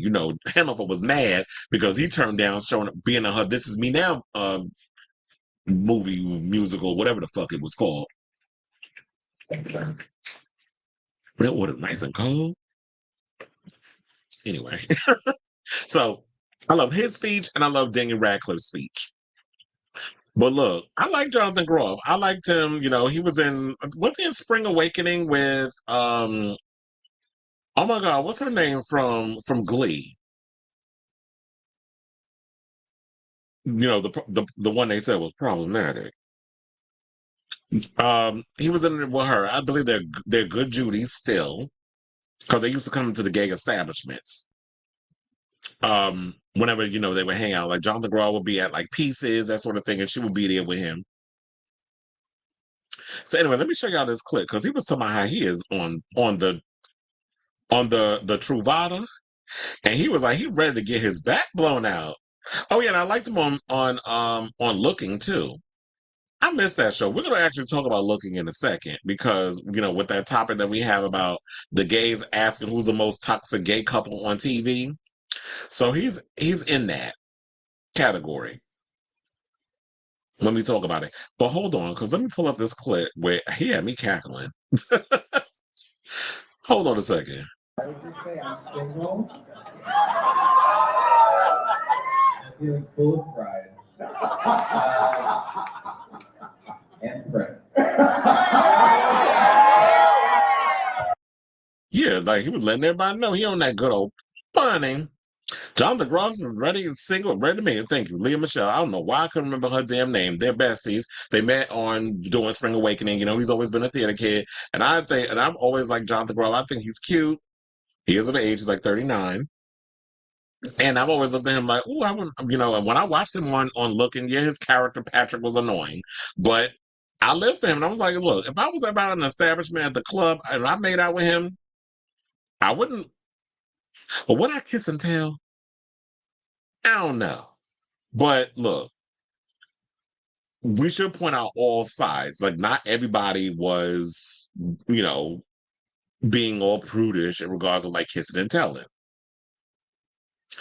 Now, some expressed their preference for privacy. They said, especially when the alleged interaction happened late at night inside of a dark venue. They said the more comfortable people feel making private moments public, the fewer private moments we get to have in public. The more we surveil, the fewer public spaces they are in to which to have private moments. This is writer P.E. Moskowitz said on social media. There is an unspoken code of discretion when it comes to gay nightlife stemming from society's long history of discrimination and homophobia. Viewers of Fellow Travelers, which if y'all have not seen that over on Showtime, definitely check it out. Fellow Travelers, oh my God, that was such a good damn show with Jonathan Bailey and Matt Bomer. That was a really good show. So anyway, so basically, if you haven't seen Fellow Travelers, it recalls Hawkins and Tim's frequent trips to the Cozy Corner, a surreptitious hangout in DC where men danced with one another and experienced queer joy. But of course, when the police raided the place, I had to separate. Now it says, as Andrew Holloran articulates in Dancer from the Dance, we are all fleeting figments of the night when we want to be. Of course, the landscape is much different now, and celebrities like Groff can make jokes about prep at award galas. In today's age, expecting anonymity may be unrealistic, of course, especially with social media and stuff. Because look, back in the day, there were times when I would go to clubs, and I have seen celebrities in those clubs where there's dark rooms and that sort of thing. And yeah, they was handling their business. And that's what I like about certain establishments when you do those type of parties that you cannot record. Their phones, you got to put the phones away. If you're caught, if they see you doing some shady shit with your phone, you are kicked out of the venue. And I've seen celebrities that in establishments doing drugs. I've seen them performing sexual acts. And I'm taking that shit to my grave because I don't want to put them on blast in that way. And it's not right to do so. There should be and I know people, but if you don't want people to know your business, you can be out in public. It's like, there has to be some sort of decorum when it comes to things. But I don't think making out with a celebrity is as bad as like revealing tea about drugs or sexual stuff and that sort of thing. But I should also point out that Joel Kim Booster and comedian Jay Jurgen also weighed in. So Joel said, if you don't have a group chat to tell your little story, you definitely don't have a group chat to tell you to delete the tweet. And Jay wrote, the battle him tweet, oh my goodness, have some class about your celebrity interactions. Do you think I'd tell people that jerked off Jay Durden that night? I mean, you just did. So then another person also said, OMG, these comments are so bitter. It's crazy. Meanwhile, all I wanted to say was, oh my God, you're so lucky. I'm jealous. Anyway, hope you had a happy Pride Month. So it's like, look, we're in an era now of people who we live in a kiss and tell society. A lot of people on social media just tell everybody business. Like we live in a time of oversharing. And yes, people of a certain age, elder millennials, boomers, Gen X, we come from a time pre-internet. So we toe that line of, where you didn't have a way to tell your business versus those who who were born when the internet was booming. And all they know is kissing and telling. But I do agree there needs to be some decorum. There needs to be ways to keep certain things to yourself. But unfortunately, we live in a society where people spill tea. But I don't know. I didn't feel like it was all that bad. I mean, if I made out with Jonathan Groff, I probably would shout it from the rooftops. I mean, he's an attractive man. And I liked him on Looking. So why wouldn't I want to tell somebody, child, if I made out with Coleman Domingo, you think I'm going to keep... Well, yeah, I would. Because now, but then he's married. But then again, he might have an open relationship. Who knows? So I say all this to say, what do you guys think? Do you think that people should keep a sense of stuff to themselves if a celebrity is out and about and y'all hanging out at a club or whatever case? Look, because a celebrity should be able to go out and have a good time and let their freak flag fly in certain situations. And it's like, yeah, I get it that you're a public figure, but people should go out and have fun if they want to in a public setting. But if y'all know the tea, keep it to yourself or keep it amongst our circle. So whatever y'all think of this story, let me know in the comments down below. I say, has anybody been in a locker room? How many times have men said, I did this to a girl? I'm sure gay gym locker rooms have the same salacious talk and may have wonderful as the sloppy seconds. I mean, I'm sure we do. Look, we have our own thing, but it's like all of a sudden, when the gays are coming out trying to act all prudish and stuff, I find it annoying. They said, if you have not watched the movie Your Friends and Neighbors by the director Neil LaBute. Is that how you say his last name? Heard of the film. I don't think I've ever seen Your Friends and Neighbors. I think it's isn't it on one of the streaming services? I feel like I've seen it in passing, like when I'm scrolling trying to find something to watch. But I don't think I've ever seen Your Friends and Neighbors either. Or it's funny enough, I may put it on. I'll be like, oh, wait a minute, I did see this movie. Because sometimes I watch something and I forget I've seen it. If it's been a really long time. So I'll probably check that movie out too. But I don't know. I don't find like it's a bad thing. But if I hooked up with someone, I think I would tell my friends, but I wouldn't go on social media and spill it. Because I'm like, what if I have another encounter with that person? Because like I said, Jonathan's cute. And we know he's gay. So they should be allowed, like if they're open, I feel like if you're openly gay, go ahead and live your best life. But if you're in the closet, that might be a slippery slope. Or maybe that might be a low-key way that you want to get found out. All right, so we got 2 more topics and then we are out of here. But well, actually 3, my fault. And 2 of them is Drag Race T. And one is the other thing that we talked about. So let's get to our first one, which is Yvie Oddly revealing a moment that she knew she disliked Silky Nutmeg Ganache, her season 11 co-star. So when it comes to RuPaul's Drag Race rivalries, which we seem to talk about a lot of the Drag Race beefs on this show, few have been more ferocious than Yvie Oddly and Silky Nutmeg Ganache's. Yes, in the years since we've had Plain Jane and a mandatory meeting, and before then we had Roxy Andrews versus Jinx Monsoon, but if we're talking pure, visceral, on-site beef with each other, Yvie and Silky take the cake. Now, though the pair have made up since, and she has admitted that, yeah, they made up, because I think they did like a live or something together, and they kiki, and it's not a big deal. I've actually met Silky a couple of times. She's lovely. I've even taken photos with her. Fans would do well to remember that Drag Race is a TV show, which seems like a lot of these hardcore fans seem to forget because y'all get too wrapped up in the drama. Yvie has now revealed where the dislike of Silky started for her while appearing on last night, because it dropped, that's when it dropped, on Bob the Drag Queen and Monet Exchange's podcast Sibling Rivalry. So I have that clip where I want to play for y'all. And then, hold on a second, pull that up. So we're going to all watch it as a class. And this is the clip that actually it took me forever to start late with the show because I was trying to find it. So hold on a second and we'll get right into it and then we'll come back and talk.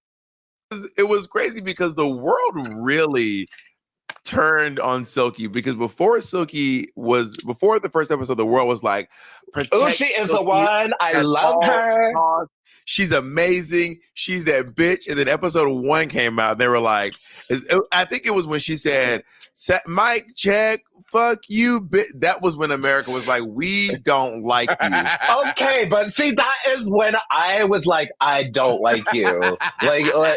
like, oh my God. People, I know I was so fucking petty on that season, always just like picking out the girls about shit. But like from day 1 when Silky came in with like the most basic bitch shit in a room full of like basic bitches, and RuPaul was like, I was like, kill me now, bitch. And this is going to be the longest season. So when it was about to air and America was like, yeah, Silky, I was like, fuck, this is going to be terrible. And then from day 1, they saw what I felt and I was like, okay. Yeah, so I have to thank the girls from season 11 for also being shady enough to hate it and be like, what the fuck was that bitch doing? Even though nobody else would talk about it, clearly, in person. And for some reason, I don't even know if you remember this, but I literally, I don't think I've really, truly known any contestants from Drag Race since 10. I've known a few here and there. Tina Burner. I don't think I really knew anyone from, Honey Davenport from your season. But I think she's the only one I didn't know anything about it. I mean, we had met in Denver that one time when I did Denver Pride with In Vogue.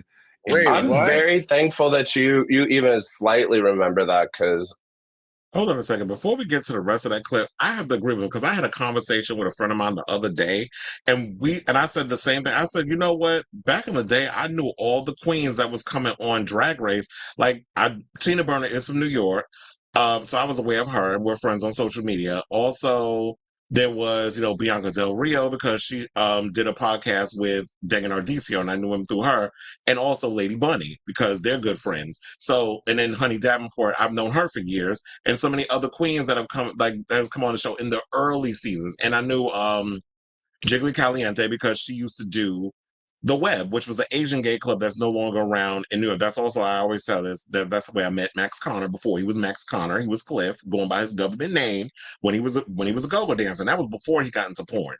So there were always people that I knew from that whole situation. Now I couldn't tell you who is who and what and from where. So I just wanted to point that out because I was like, Bob, you and I, we here. But anyway, let's get back to Silky. We hated your ass for that. I was like, okay, I know Pride is terrible, but Bobby on it is a cunt. Why did you guys hate me? Evie, spill. Because Tell you us were what. exactly who you were, and Pride is exactly what Pride is. It was chaotic. It was terrible. There were 800 drag queens stuffed in a closet when we were literally in a giant warehouse, and you were not having any of it. Like, girls would come up to you. We were like, oh my God. Not me. I didn't talk to bitches, but girls would come up. Okay, that was the end of the thing because before. So I should have stopped it where I was because I forgot that I did watch this video earlier. That was when they get into a whole different conversation. So they said all they needed to say about the whole Silky thing. And yeah, she was like, I was like, this is going to be the longest season. So when it was about to air and America loved Silky, I was like, fuck. And then from day one, they saw what I felt. So I have to thank the girls from season 11. That was, where she ended it. So we can move on from there. But when I was thinking about it, it was like when she said, Mike, check, fuck that bitch. I thought that was like a great line that she used. And I was like, I was here for it. Like I was living for Silky at that point. But I do agree. She was doing the most. And I know like after a while, when you're doing that show and it's long shoots, things get pretty annoying when you're dealing with, a lot of people and then in that situation. And I know, so I mean, Yvie just dropped her new memoir all about Yvie Into the Oddity. And she did promote it by posting poll now, which she has done before. And I will say this, that's a great way to get people attention. If you got a big old dick, show it off. Shit, that was me when I was out yesterday when I was at Fire Island. Just running like I'm tiptoeing through the tulips on that beach. I was chilling in a Pam Anderson. You know how they was running on the beach in Baywatch, getting in that water, and child, that current was crazy. I was like, don't pull me out in don't pull me out in the ocean, because the black side of me definitely came out yesterday. My ass can't swim, so I was like, I ain't going that far out in the water. And then I ended up drowning in that nasty ass salt water, or these days, they got sharks coming up on the shore. So, and then they also talked about the grievances aired in the band All-Star 7 reunion, which was hosted by Bob the Drag Queen. And she said, we did it on our own because, who would have guessed, but a bunch of winners secretly had more things to say about the season that was ever shown. I know I would have been the star of the reunion. And so she had felt like that they were kind of like sticking it to her because she was speaking out about the show. And she feels like a lot of things that were supposed to be happening, because I think she said that she was supposed to be tied in with that whole book company that RuPaul is attached to, and because she was speaking out of term and saying certain things and being critical of the show, that they opted not to go with her. And so this is why I tell y'all, when it comes to the business, when y'all start speaking out about things and you try to be fair and open up about things, a lot of these gatekeepers will try to find a way to sabotage and fuck with your bag because they don't want you speaking out about a show. It's like, well, yeah, we did what we did on the reality show, but what you're not going to do is try to control my narrative and my mouth and those other stuff when I'm out here in real life.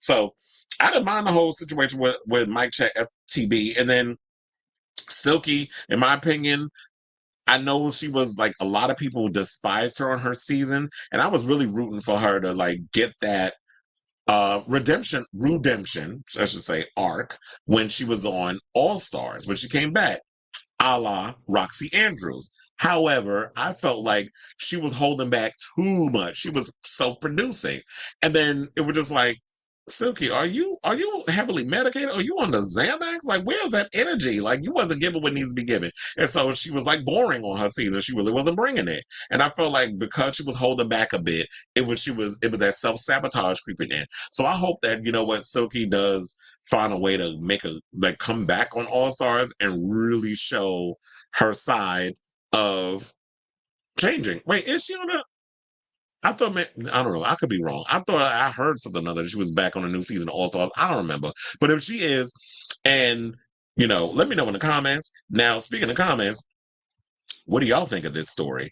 Were y'all as irritated with Silky during season 11 like Yvie was?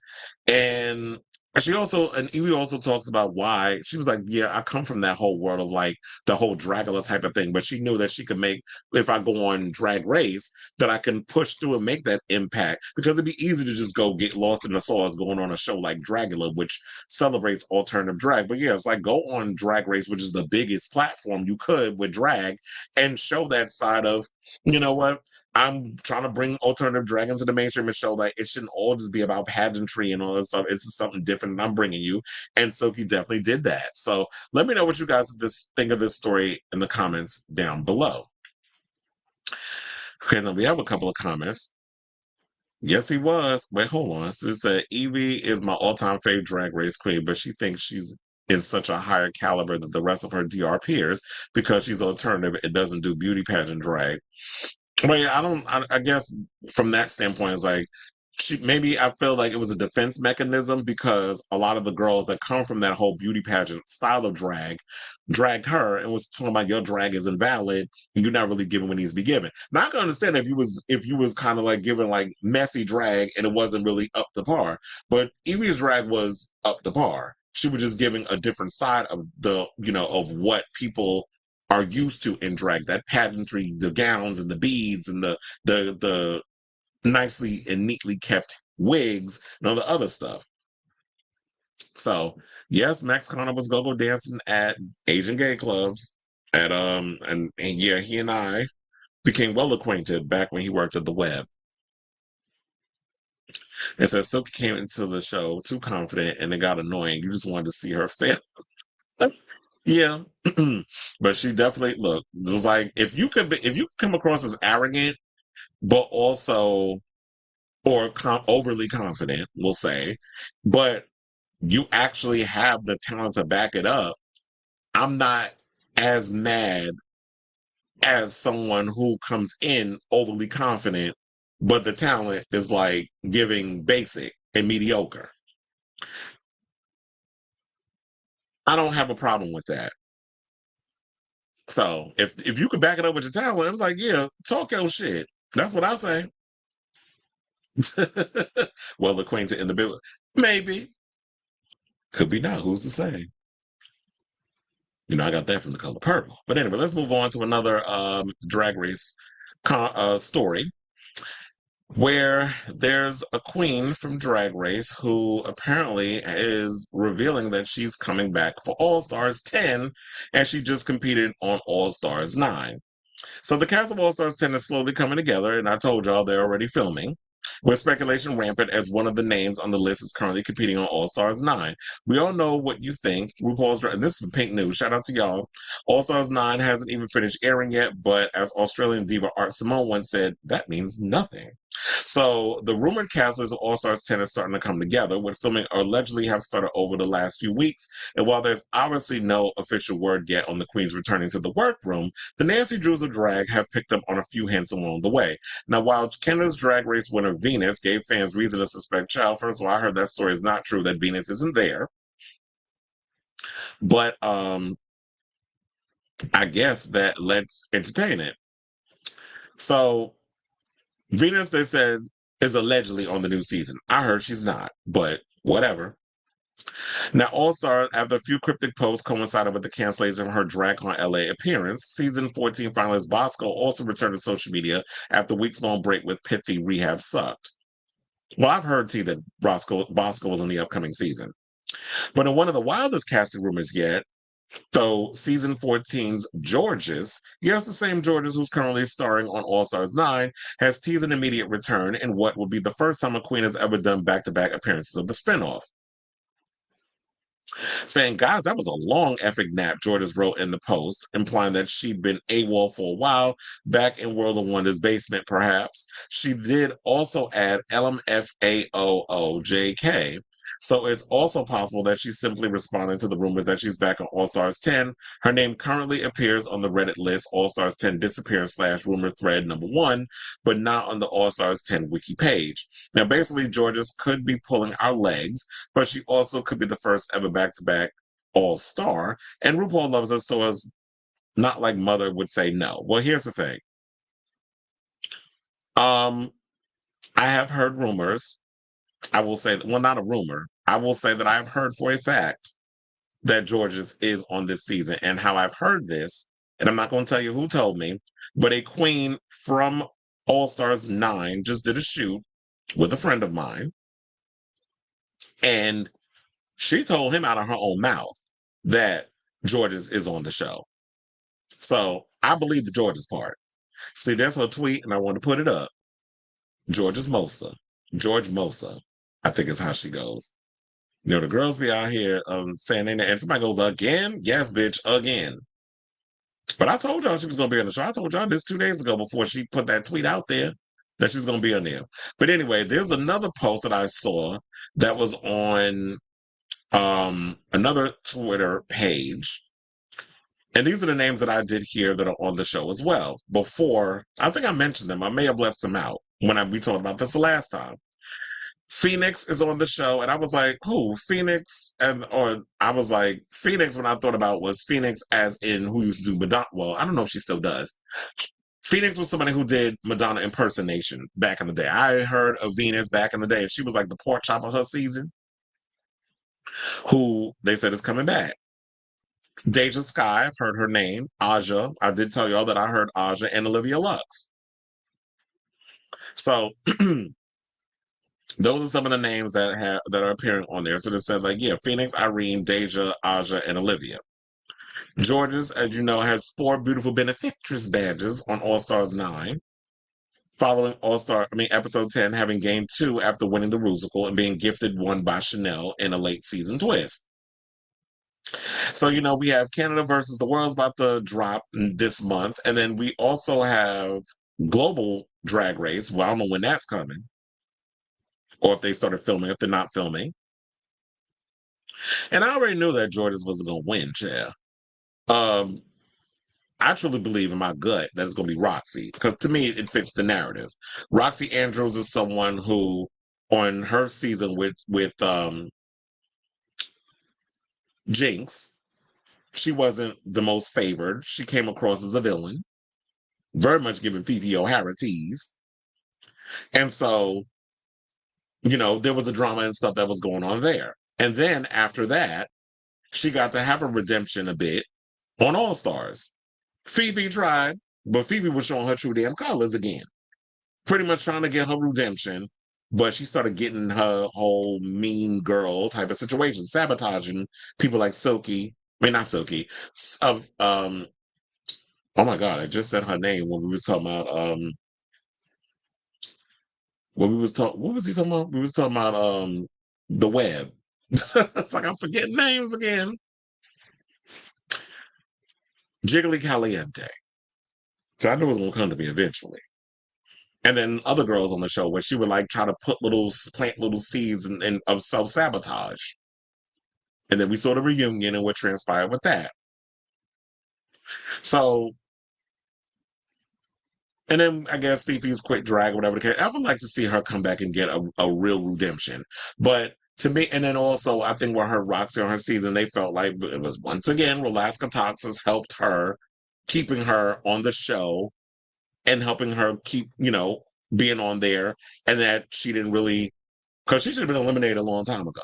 But because she was good friends with Alaska and Detox, they helped carry her to the finale.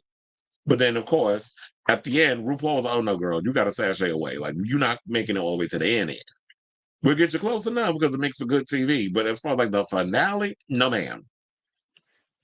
So now I feel like we're at a place that Roxy has truly proven herself to be a force to be reckoned with. She's showing that like she's grown a lot, and she doesn't need Rolaska Tox to get where she is. So she, to me, in my opinion, is a viable candidate to win this season. And if she does, y'all should be surprised. And that she worked hard to get there.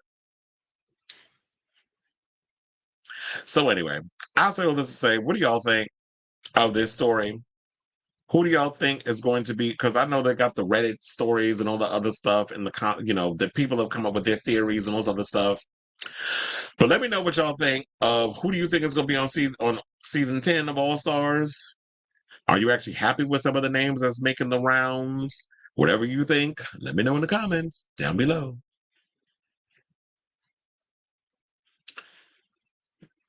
You said, I wouldn't mind Georges coming back. She's my fave in the All-Stars 9 cast and my fave in the All-Stars 10 cast besides Acid Betty. I mean, I've heard Acid Betty's name. I'm trying to remember if she's actually, like, true. Okay, they said Global Drag Race has already been done, had hers. Oh, yeah, she wasn't on All-Stars. Forgot. She was on Jiggly was on the regular season where they had their she went, ugh, like she was real mad. She was big mad. So that's what she was on the regular season. She wasn't on All Stars with the sabotage. But Fifi did sabotage the girls. You know, she got into it with Alyssa Edwards. Then when Alyssa Edwards had her eliminated, she got she got tight. Because when she was wearing the pregnant belly and the nails, the other stuff, and the braided hair, playing up the stereotypes. I said Global Drag Race. Oh, okay. So she already been filmed. It won't premiere until the fall. Yeah, they got to stretch it out. And I said it was rumored to be premiering at DragCon, but that's Canada versus the World. Jiggly was, yeah. That's what I meant with the whole Jiggly thing. You know, I be getting the girls confused at times. There'd be so many of you bitches. Look, RuPaul, if RuPaul get them confused, so can I. And she the host. But anyway, let's get to our final topic. And let's get into this conversation. So the gays are asking, who is the most toxic gay couple on television? And over the years, we've had so many. So let's see. So toxic relationships, shout out to Into More for this story, aren't the only province of straight people, though to be fair, they do it very well. Now, in the wake of Sex and the City streaming on Netflix, getting a whole new generation of fans who were too deep to shell out, or too cheap, to shell out for a max subscription, everyone's wondering one thing.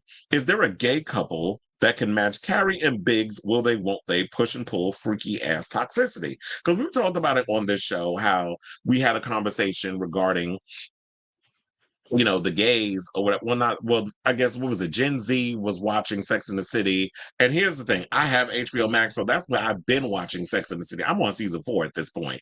So, and there's been 6 seasons. So I've been watching Sex and the City and I've been kind of like dissecting what's been going on. I'm like, you girl, like her and her relationship, Big and Carrie's relationship, so damn toxic. And now you have Gen Z watching the show and they're complaining and talking about, oh, they should be saying this. This is problematic. And it's like, this was the times. This was like 25 years ago. So yeah, it was toxic, but this was the times in which these women operate. And this is what those women were going through in the 90s. So for y'all to try to come in here and course correct and say this is problematic, yeah, it was problematic. And that's the thing. When you know better, you do better. So they said perhaps there's no perfect analog, but as the gays have been showing, there are a few couples that do come pretty darn close. So one of the couples that they did have in regards of like the big toxic relationship, like could they match the toxicity of Carrie and Big? And yes, the top one, because there's been a few, Brian and Justin from Queer as Folk. I was like, yes, I agree. I mean, at the time, I didn't think they were toxic because I was like, when Queer as Folk first came out, the person I could resonate with because we were around the same age, I was the Justin. Whereas, like, you had that young twink who, that you didn't have access to the world of gay. You're trying to come into your sexuality, so you will go down to the gay meccas. For them in Pittsburgh, it was, Babylon and the Meat Hook and Woody's and all that other stuff. In New York, it was Splash. It was XL. It was, Pieces. What else? Stonewall, The Monster, Ties, Rock Bar. We had so many clubs. The one thing about New York is like we were wall to wall with a lot of establishments. We still got a couple out here. One dies, another one comes out. So they said back in the day, these two were controversial, not just for being on again, off again, but of course, the thing that people have a problem with now is the fact that was what we've been talking about, especially with Austin Wolf. In that situation, it was a grown man pushing 30, getting into a sexual situation, a web, with someone who was barely legal, because Justin's character was 17 when he got with Brian. So I didn't look at it that way because I was young and I didn't know better. And I was doing the same things that Justin was out there doing. I was like, once those floodgates open and you get your first whiff of dick, we don't know what to do with ourselves. So they said Brian Kinney was the one character on the show who wasn't interested in having a monogamous relationship. And, that was vilified, slut-shamed, and finally converted. But that was like towards the end, but not really fully converted, but converted enough. This is why I wish they would have really went in the direction of like Samantha, which I saw an interview of Kim Cattrall talking about how in the beginning she said she didn't want to play Samantha when they was trying to court her to do this role. And she said that she had put it on the bookshelf, but it kept something, and she was up late at night, like if she couldn't sleep, that damn script kept calling her. Because she said, I didn't want to play that part. So she went back in, she read the script again after she had put it away, started taking, like something was calling for her to just look at that damn script again. Went through it, made notes, was circling certain things. And she said when she spoke to, Michael Patrick King, she said, I'm going to do it, but under one condition. Samantha can never have children. And I'm totally glad that she went in that direction, because to me, that would have been like, you know what? Samantha knows who she is. And I think that's why so many gays resonate with that character more than anybody else on that any other character on that show. Because when it came down to Samantha was like basically a gay man trapped in a woman's body. That's what you hear from a lot of the gays of that generation, and maybe some of Gen Z now. I don't know. Gen Z, drop in comments in the thing if you agree. But for the most part, when people did watch Sex and the City a lot, like when we were growing up and I was watching it, that's what it was. It was like, at the end of the day, she is unapologetically herself. She's not someone who wants to be like a Charlotte and aspire to get married and have a child and live the white picket fence life, because Charlotte tried that with Trey, and we saw what happened. The man couldn't get his dick up long enough to satisfy her. You remember the season? And so she had to go out and mess with the damn gardener in order to feel a little something, beyond, and other things. So I love the fact that she pushed that. And I really wish they would have did that with Brian. Like, you know what? Him and Justin, Justin was always trying to, like, he was very much the gay white Steve Irwin. I'm wearing you down. I'm wearing you down. Remember, he was always trying to wear, and then he finally wore Laura down after, harassing her for 8 damn seasons. And that's what happened. You should have just let Brian be that unapologetic male slut.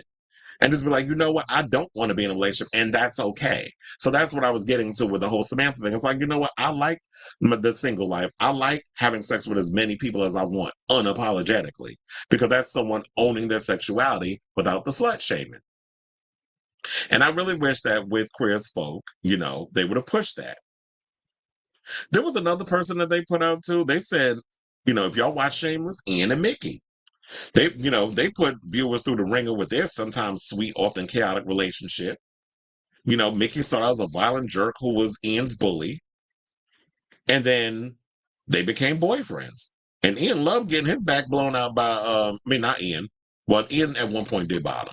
But for the most part, Mickey loved throwing them legs up to Jesus for Ian's pain. And them redheads, they fucking mutants. That's what I be saying.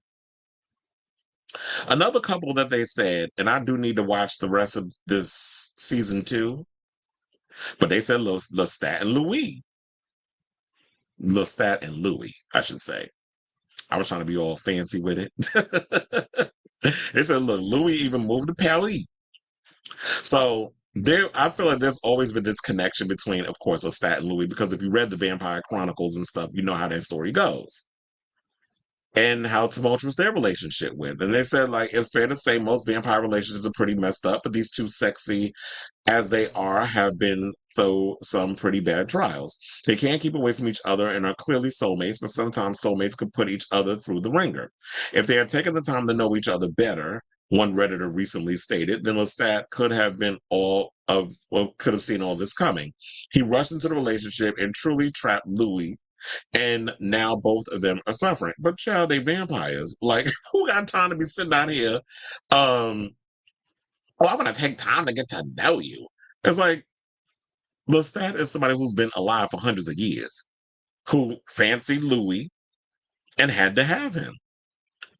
And that kind of mimics a lot of, crazy relationships, regular relationships. It's just using the vampire as a metaphor. Same thing with Buffy and Angel. Child, y'all should have put them in here too. But they're not gay, so we can't use them. Another couple that they had, shout out to the lesbians, Bet and Tina from the L Word. Now I will say this. back when Queer as Folk came out, I did watch the L Word because it was just like at the time I was just like anything LGBT because we didn't have and we still don't have as much. We got more than usual, but back in the day, me growing up, we didn't have that many role models or gay stories, storylines, whatever the case, to look up to. Only person I could think of where that I saw any kind of queer representation, especially of color, on network television was Wilson Cruz as Ricky on My So-Called Life. That was the only, thing that I had as a kid growing up to look forward to that I would, see a person of color who's queer that I could look at and be like, and that's back when, fine ass Jared Leto was on there. He's still fine, but he was finer when he was younger. But he still looked the same though. So, but then again, Ricky didn't really have no relationship, so we can't really bring that up for him on here. But to get into the story, what they said was Bet and Tina are a classic case of two people who should have never gotten together. The relationship started in cheating, it ended in cheating, and then it started in cheating again. And in the middle, there was plenty of horrible violence. Yeah, they was a mess, child. And talk about toxicity. It's a toxic cheating complicated for no rational reason, enabled by their friends, but unable to stay away from each other. And look, you know who I live for? I live for Shane on that damn show. But Shane basically was the lesbian version of Brian. Another couple they picked, who I absolutely love, Noah and Wade. From one of my favorite shows, Noah's Ark, and Rodney Chester was on Funky Dineva show and said that Noah's Ark is coming back. They did hint at it last season. Patrick and Polk won an award and said that Noah's Ark is coming back, which I'm excited about, and I believe it's going to come. I don't know when it's coming back, but they did say maybe possibly the fall. So I'm hoping that happens. And, the article basically said, and speaking of early aughts gay TV, we can't forget the OG toxic couple of Noah's Ark, Noah and Wade. But, at the end, they got married. Not that means anything. Well, maybe it does. But, child, they was toxic. Because, first of all, Noah was unapologetically himself. Wade started out Wade in the water. He started out in the closet, wasn't really into guys, I guess, in that way. But of course, he saw Noah. He was sexually enticed by him. Those are his words. Wade is, what we would call in the same gender loving community on the DL. And there was a lot of back and forth. Noah had to keep him a secret. Wade wasn't really open with his friends and all that stuff about his relationship to that episode. But I guess because it was logo and it was only 30-minute episodes, and it was 10 episodes or whatever a season, they had to rush things along. Because I was like, I don't even think that was realistic that Wade would have been that open about him and Noah, introducing Noah to his friends and that sort of thing. But then, of course, we have the whole situation of Noah going to the sex party looking for Ricky, hoish ass, and wound up getting in a relationship. Well, not really. He having a tryst at the sex party with this guy who ended up coming to the wedding of oh my God, who was it that got married? Was it Chance? No, it wasn't Chance. Child, I forgot who it was. Miss, what's the guy go? Bitch, what's the T? Oh wait, no, they were engaged and he turned them down. That's what that was. So it was Chance. Chance was getting married, and then the boyfriend got punched but the husband got knocked out by accident because he went to go hit Wade, and then missed and knocked out Chance's husband. Trying to remember the show off the top of my head. If y'all want to watch the show Noah's Ark, it is on HBO Max, unless I want to wait for Netflix to pick it up. And then, then y'all watch that like you watch Sex and the City, because it seemed like everybody just got Netflix and nothing else. So, and then that's when at that time, the big season finale was revealed that Noah had done cheated on Wade. And then that whole situation. And then all of season 2 was Wade got him a new man. And then him and Noah started hunching. They started getting back into the situation. And then there was the car accident from season 2. So there was a lot. But at the end of the day, you know what? I'm actually glad that they were able to work it out and get back together. Now, another couple that they brought up is, I don't think this is the last couple that we have, because last but certainly not least. We're almost at the end. You know, speaking, since we was talking about looking earlier, these two, they said these are the gay Bill and Carrie, which they kind of damn was. So I'm not going to hold you, but they are actually accurate about this, because Patrick and Kevin was a mess. I mean, you know, to me, I felt like Kevin was leading Patrick on a lot of times, and that was his boss. So, you know, them two hooking up at work, and then Kevin sitting there talking about he got a whole man at home while you out here blowing out the back of one of your employees. But don't get me wrong. Would I turn down Kevin and them ears? No, because there was something sexy about him. So I definitely understand why Patrick hooked up with Kevin. So, but then let's be honest, the show did feature nothing but damn toxic couples on that show. So they wasn't the only ones, but they was the ones, they were the main ones. They were like, definitely they, in my opinion, come close to being just as toxic as Big and Carrie. But a lot of people didn't like the show because I guess they said the show was boring. But I just felt like the reason why, I mean, yeah, it was boring in some parts, but I just felt like the reason why it didn't resonate with a lot of people, and I think it may have grown a lot of people years later, because I think it's been 10 years since the show's been on the air.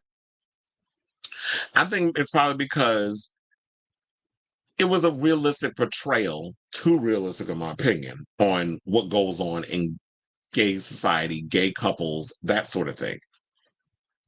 But in my opinion, I was like, Patrick, I was mad at you because I loved you and Richie together. Richie was the barber, the Mexican barber, and I loved their dynamic together. He really, you know, fumbled the bag or the ball with Richie. And to me, you know, Kevin bent over backwards to make Patrick happy with the relationship. But Patrick was annoying. And that's what I alluded to earlier when we were talking about Jonathan Groff. I said, I know he rubbed a lot of people the wrong way because people found Patrick to be annoying. He was always bitching and moaning about some stuff. It's like, girl, are you ever happy? He was annoying. So I do give him that. Now, child, let's get to our final couple. Now, this one was different because, you know, it's not necessarily a queer, well, it falls in the queer category. So they said Evan Peters and Angel Evangelista. His name was Stan on the show. So they said he kept her on the side of his best friend's ride, trying to holler at me. He definitely was a damn scrub. He said he kept her on the side and then made her feel bad about wanting bottom surgery. In the words of an icon, stay away from her, get a job. Obviously, you know, and here's the thing, it was like, yeah, look, we already saw what happened when Elektra went and got her bottom surgery because she was with, you know, Detective Stabler over there at Law and Order SVU, Christopher Maloney. And when she got her bottom surgery, he dropped her like a hotcake. Because some of these men out here, you know, the way they be fetishizing the trans women, they wanted a woman with a little something extra. He was like, otherwise, why would I could just go to a woman and get whatever I want. But with you, because you got the best of both worlds, the world's of Miley Cyrus, or should I say Hannah Montana, she had the best of both worlds. And that's what some of the men like. It's like, I could put the peen in my mouth and I could suck on your boobs. I know it sounds graphic or whatever the case, but this is how these cishet men think when they get with the trans woman. In a perfect world, it'd be nice if, you know, they loved you for you and loved your soul or was in love with your spirit and all this other stuff, but they were fetishized. And I felt like Stan definitely fetishized Angel. And I'm glad that Angel thought highly of herself and got smart and left his ass alone. He will admit, when I watched Pose, I used to in the first season because I didn't know how their whole storyline came to a wrap. But when I would rewatch episodes of Pose with them together, I would fast forward through their storyline because I just didn't like their storyline. I didn't like them together. I just felt like the chemistry wasn't there. And I just like the whole thing. Look, I told you, I as I stated before when we was talking about Elektra and Christopher Maloney's, with them together, I thought their storyline was way more interesting than Stan and Angel. And we know she got her happiness at the end because she went and married Poppy. And they got the kid, those other stuff, according to Carmen Carrera. That's a storyline that they stole over there at Pose. But anyway, that's all they gave in regards of who is the most toxic in queer relationships. If there's somebody out there that you feel that the article missed, because I can't think of it any off the top of my head. That would be a lot of homework that I would have to really do the research. But if there's any other queer toxic relationships that's out there that should have gotten honorable mentions, do yourselves a solid, and me, because I'm inquisitive. Let me know in the comments down below. Now, speaking of comments, let's get to some of them. Oh, that was another one. Ricky and Damon, yeah, they was a mess too. But child, when I tell you, when Damon went off and read everybody down to the ground, he went and read Angel about her drug habit, her and Poppy, because they was a bunch of damn cokeheads, and spilled the tea about Ricky hunching Pray Tell and Electra's reaction. I tell you, I live for that scene. That scene lives. That was a good one too. I'm gonna get down to the comments. Yeah, Ricky and Damon definitely are up there. Yes, I'm talking about fictitious relationships, not real ones. Noah's. What about Noah? Yeah, P Valley was another one. That definitely was a toxic ass relationship. I understood like you trying to break down those stigmas regarding hardened men, or I love the conversation, the nuances of when you get like the gay rapper on the show. It's been so long since I've seen P Valley. I don't even remember the names of the people on there no damn more. I know they're currently filming the 3rd season, but breaking down that whole thing of like when you're someone who is gay that grew up in the hood and has to conform to this armor.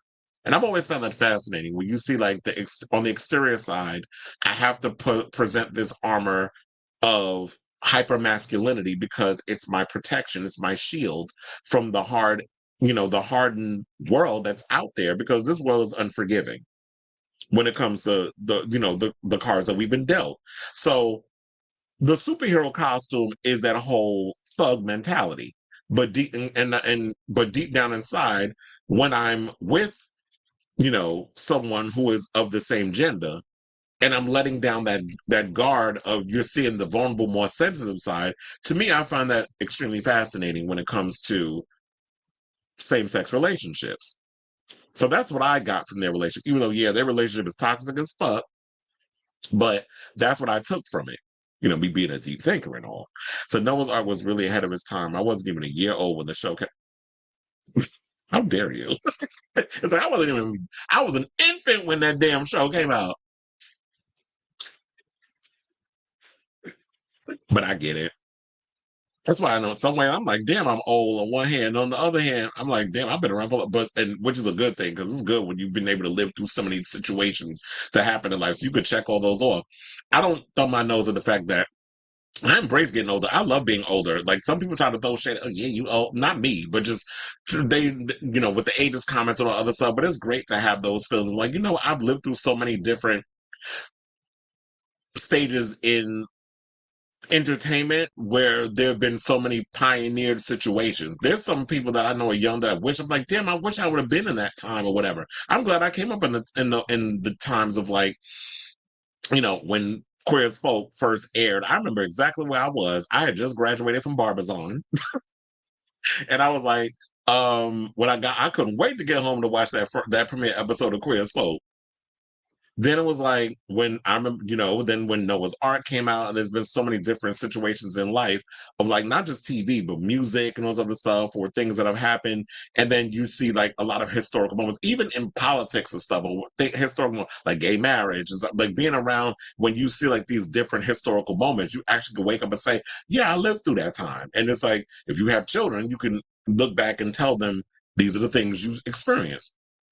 I said nobody knew about the water bags and stuff, so I guess we weren't ready to show the reality of how bottoms get prepared. Oh yeah, you talking about you talking about that episode of Looking when he had the douche bottle?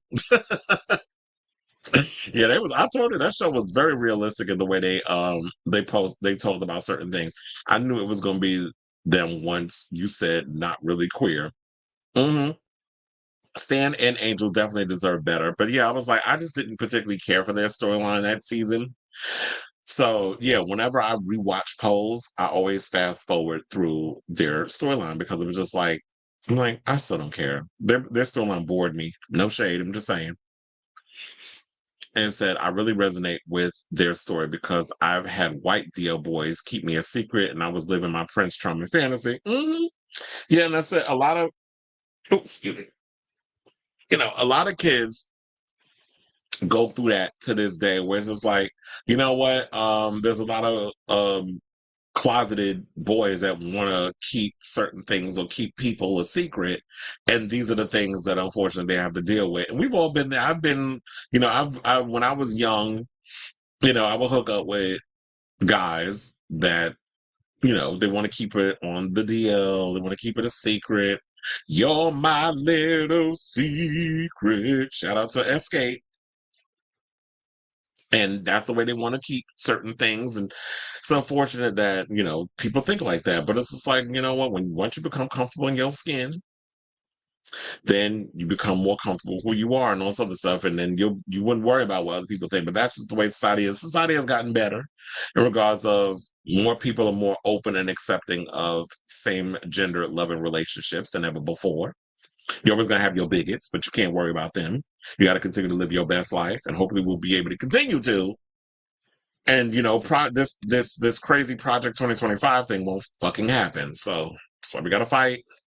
We may not be happy with the hand that we've been dealt in regards of these political, the presidents and all this other shit. But this, unfortunately, is the hand that we've been dealt. So I will say this, we have come to the end of the show. Any final questions, comments, and concerns before I log off? Because, child, I'm hungry. Like, I haven't eaten since this morning. I only had a bagel. So, and iced coffee, because it is so hot and humid in New York right now. It's not even funny. So I literally, when I went to the store just to go get iced coffee, because I be having my coffee cravings. I literally was sweating walking 2 blocks. And it's like, oh no, this heat is ridiculous. That's why I'm like, you know what? In a way, I'm so glad that I went to Fire Island yesterday, because today I'd have had an attitude if I would have. That's how humid it is out here in these streets. So I'm gonna keep my ass under this central air and this fan and catch up on some movies today, because I didn't even know Beverly Hills Cop Axel F dropped on Wednesday. Until I was like, oh no, it's late because I got to get up early to go to Fire Island on Thursday, so I haven't seen it yet. But I'm gonna probably watch that tonight. And I haven't seen All Stars 9. I got to watch the new episode. I don't watch Untucked because Untucked has gotten so damn boring. So I stopped watching Untucked. I miss the old days of Untucked, and I'm actually looking forward to. Kayla said she said that she posted like a couple of topics that she's gonna be working on soon, and she mentioned that she's gonna be coming up with something on Drag Race and how it seems like the fandom and everything, the show has become so sanitized. And I'm like, you know what? I actually agree. The show has become sanitized. You got these queens on here producing themselves. They're not really coming with it and bringing the drama. You got people forcing being the shady one on the show. It felt natural when Mistress did it, but it felt forced when we had Plain Jane do it. So I'm actually looking forward to what she got to say on that whole conversation. I might talk about it on this show. You said a guy said I'm a brat in the BDS. What, like a Charlie XCX brat, or just like a pain in the ass type brat? What kind of brat we talking about? Yeah, BDSM. I draw the line with that. I'm not into like whips and chains. It don't excite me like it do Rihanna. Or maybe she was just saying that because it was the song. But anyway, thank you all for watching. I blame the Emmy win, but to me, that's what happened when they went to VH1. Man, who we talking about?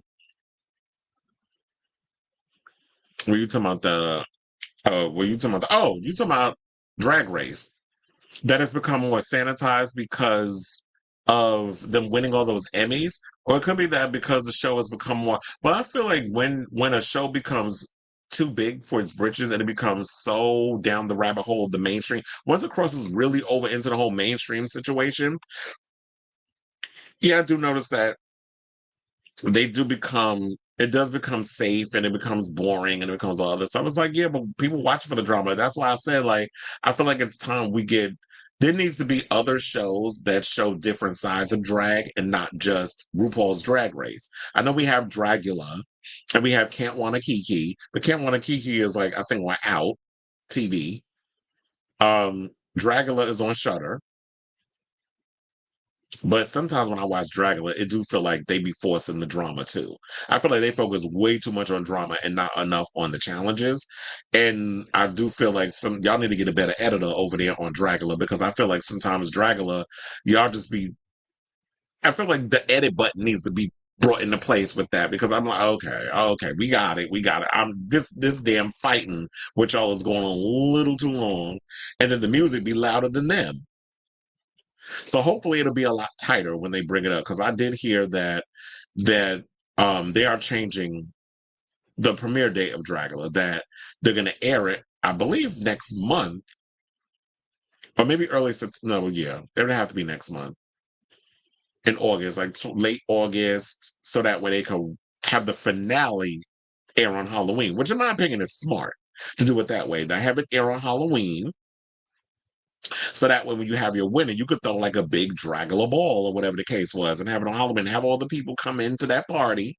And then, Halloween is like another gay holiday after Pride is over, and then it's Halloween, and then you have that. So I've heard that that's the tea that's gonna come with that, and then yeah, that's that. So it says, I think the Fifi and Candy effect made the show become nicer. They're scared to be messy unless the queen wants to start the mess. I think that's why Candy, Mistress, and Plain went all the way. And we like the drama. I didn't realize that, because I had never met Candy in person until I saw her yesterday. I didn't realize that she and I are about the same height. I'm like, she taller than I thought. Her and Tsunami Muse. And they both was walking around shirtless and said they don't want a queen to come out and say the producers made me do. Well, they do blame it on the edit, which forced RuPaul to come out and write that song. And sometimes they do allude to the fact that production is messy and they come out and say things because of production be the one out here stirring the pot and all this other stuff. So there's that. Hold on. Let me see if there's. What the hell is this? What the hell is Busta Rhymes wearing? When this big old coat. But he's currently on tour. Well, it's not this big old coat. I do like the coat. I don't know if anybody's seen it. Let me go in and see if it's online, and I'm going to show y'all real quick, and then I'm going to jump off of here. I don't know if he posted it on, because a friend of mine just sent me a screenshot. I'm like, yeah, because I know he's currently on tour with Sierra and Missy Elliott. Oh, here it is. Love him as Flip Star. So yeah, a friend of mine sent me the coat. I was like, oh, I like that coat. I'll probably wear it. I'm probably seeing a bunch of damn drag queens wear it too. But hold on, let me take that out. And then pull up the coat. It was on his Instagram. I like that coat. It's given, like I've always said, that Busta Rhymes and Missy Elliott are like two sides of the same coin. Busta is the female Missy. Busta is the male Missy. Missy is the female Busta. Like they're going. Like I've always said, if they ever did a versus, and please don't go on that piece of shit show, because after what Timberland and them working with, doing something with Twitter, I'm just like, no, don't even go in there and give that. They're two peas in a pod, one of a kind, but their style, aesthetic, music, all that stuff is very much off the chain, out of this world, that sort of thing. So I do love this look. And I definitely wanted to see this tour, but they're going to be at the Barclays Center. They're not going to be at my job. So, oh wait, I want to make sure. Let me turn that, because I was like, I don't want no music and I don't want to get flagged. But yes, I'm here for this look. And I think I heard like they were going to show them walking down the hall or something, because I did see something on the, hold on, because I was like, I saw the picture. It was another one. Oh wait, I'm hitting the wrong damn thing. It wasn't that. I was supposed to hit this arrow. Not that I was scrolling to the next thing. I was like, yeah, I like to go. It look like he about to go fly somewhere, or it's like one of those, you know, when you're like paragliding. And Buster definitely is talented. So I feel like, you know, when don't do like corny ass summer jam because they don't be appreciating the old heads. Yep, it's like you just got in and I'm about to get off. So thank you all for watching. Tune in next time on a brand new episode of Chris Hamlin Unfiltered. Please hit that like button, that subscribe button, and the notification bell so that way you know when we go live with a brand new episode of Chris Hamlin Unfiltered. Thank you for all of you that were in the comments, in the chat, that were chatting along with me today with a lot of the tea that I've been spilling. Yet again, another 3.5 hour show. But you know, a lot of stuff that be coming out. Unfortunately, I can't do a show that's an hour. Like, that can't ever happen. It just is what it is. Y'all don't watch this for no damn hour show. It helps half your day go by, especially if you're working. It's a good way to have stuff to listen to while you're working, and you can have a cackle and be in the chat saying some stuff too. So anyway, love you all for watching. Thank you, thank you, thank you. I don't know when the next time. I'll probably do a show on Monday. I'm gonna give myself a 2-day break. Ain't nothing gonna be breaking or whatever, unless I should make no promises of when I come back, but definitely Monday. But if we get something on the level of a Austin Wolf type story that breaks, trust me, my ass will be on here this weekend spilling the tea. So once again, love you all. Thank you all for watching. Please hit that like button, that notification button, and that, you know, smash that bell, all that good stuff. And until next time, ciao, darling.